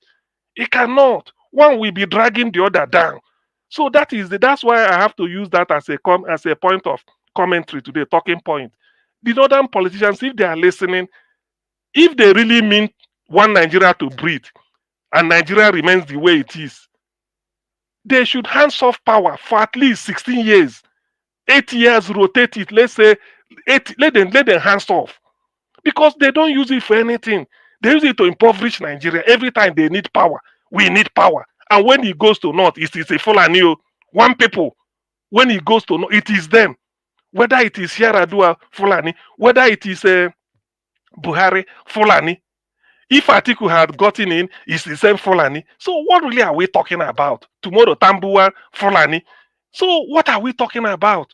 I'm saying this because it's dragging Nigeria down. Today we can't go anywhere. Even as incompetent as Tinubu is, they're always telling him we need the power back, and they are not better than Tinubu. Like Nigeria said, the person that will take over from Tinubu, he comes from the north, it will be worse. And when they go in there, you don't know what happens. In the end, nothing will happen. Look at 8 years of Buhari. What manner of country will go and borrow money and be building rail with a borrowed money into another country? Now look at where Niger is facing Russia and where they are going to be. Why you have the main business axis of Nigeria between Lagos and Calabar, you should have built a rail from Lagos to Shagamu or Ijebu-Odo or Benin. Getting to Benin, you bifurcate. One goes Sapele Warri down to Port Harcourt. The other one continues from Benin to Abo down to Onitsha, and then from there connect to Owerri. They won't do all this. So what really is the purpose? Because that is really, I want to look a little bit, let people not pigeonhole me. Let me be national for me. Let me speak it the way it is. So what is the purpose of the North being part of Nigeria and be dragging us down? Every year, this is what we have. Look, this is the graph of Nigeria. Very steep. Nothing is working. Educate your people so that they can be like this. How we compete in today's world without if you miss education, you've been. In fact, there's no future. Before, when I was in Nigeria, they say education is part of life. In the Western world, education is life itself. Please, those northern politicians, they should hands off power for now. Let us sort out things. Thank you. All right, guys. We come to the end of the broadcast. Thank you, Augustine, for your submission. I appreciate you. I appreciate every one of you that came in today. Thank you so much. Give us a mandate. We are rounding up now. Okay. Am I able to speak or no? You have 2 minutes. Go ahead then. Okay. Thank you very much. I think I only have maybe 3 requests. The first one is the part where CM was talking about the evil leaders, if that's possible, and maybe we can share that. That's one of my requests. Then number 2, Edolite, please vote for Barrister Olumide Ozawa-Pata. I mean, if not for anything, the video you had today just show you the trajectory of what that family stands for and who the characters, what they represent as families and then their characters. Aswe Budalo, Monday or Paolo are the same. They cannot offer you anything. They are just there for themselves, regardless of what they are supporters say. Don't mind them. They are just. And when Madam talk about closed loop, you need to pay attention to that statement.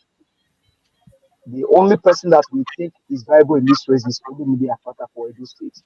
Now, the issue of the private jet for the president in court that was redeemed. Now, that man that spoke earlier said. With that, you can measure the growth, you can measure that the country is doing well. It just shows you that sometimes you have some, like call it, let me know, like is the one not acceptable. Although they come here with big names, their fellow teller accountant or this, whatever they have, but they have deficiency in knowledge. Now, Mr. Jonathan said something earlier. You go to a dealership here, maybe in Texas, and go and carry a 2024 vehicle. That does not measure the level of your wealth. It just shows that you have put yourself into debt. Whether you like it or not, you will pay it. So if I ride the Range Rover here today, that does not mean I'm rich.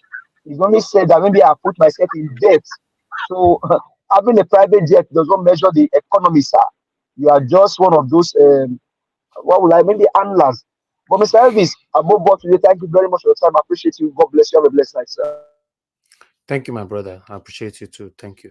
Thank you, everybody. Thank you so much for your time with us today. Madam Rita, thank you very much for your time with us today.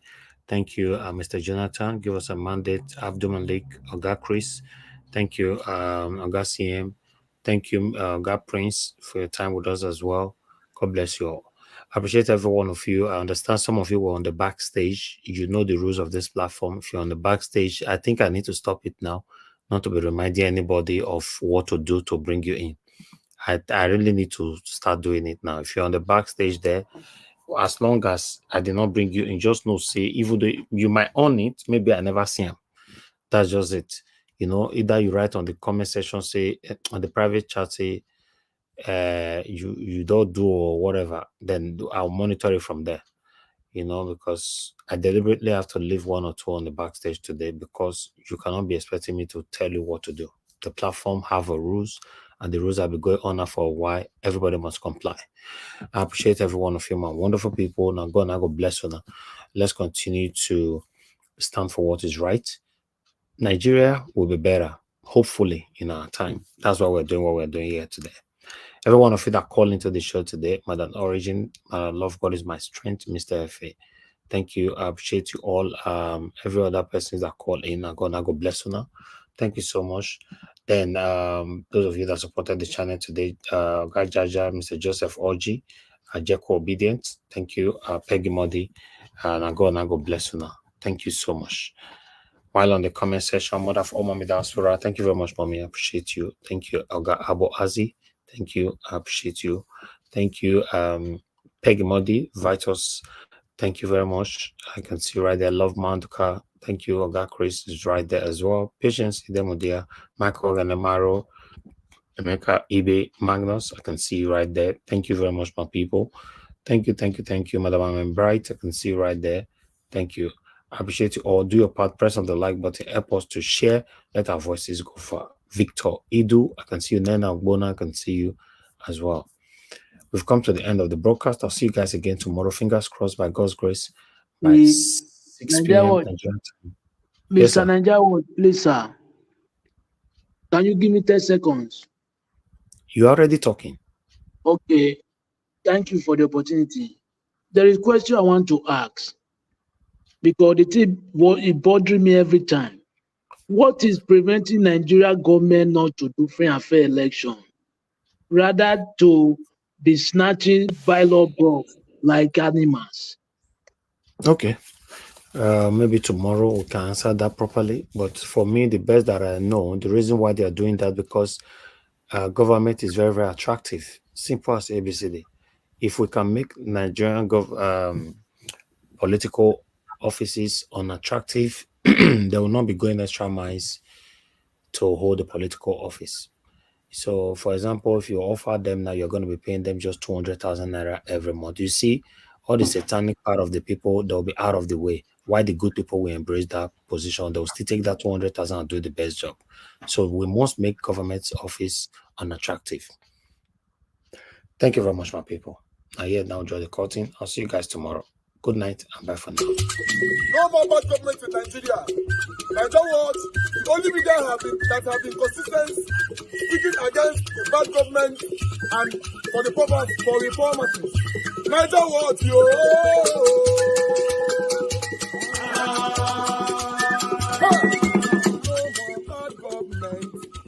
No more bad government. Nigeria what? No more bad government. Nigeria what? No more bad government. The only media that have been speaking. No more bad government. The voice of the voiceless. No more bad government. No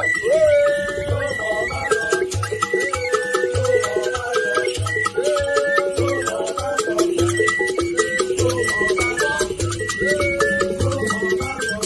bad government. No more bad government. For the poor. No more bad government. Nigeria what? No more bad government. Nigeria what media.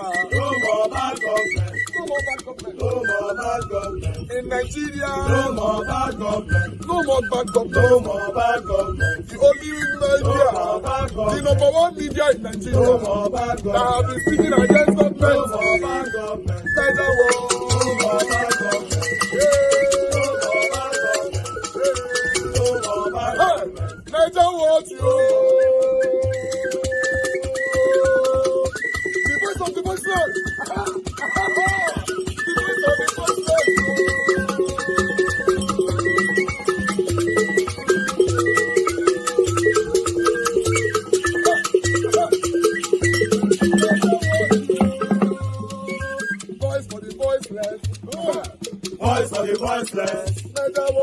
Voice for the voiceless. Niger Watch Media. Voice for the voiceless. The only media that have been speaking against bad government.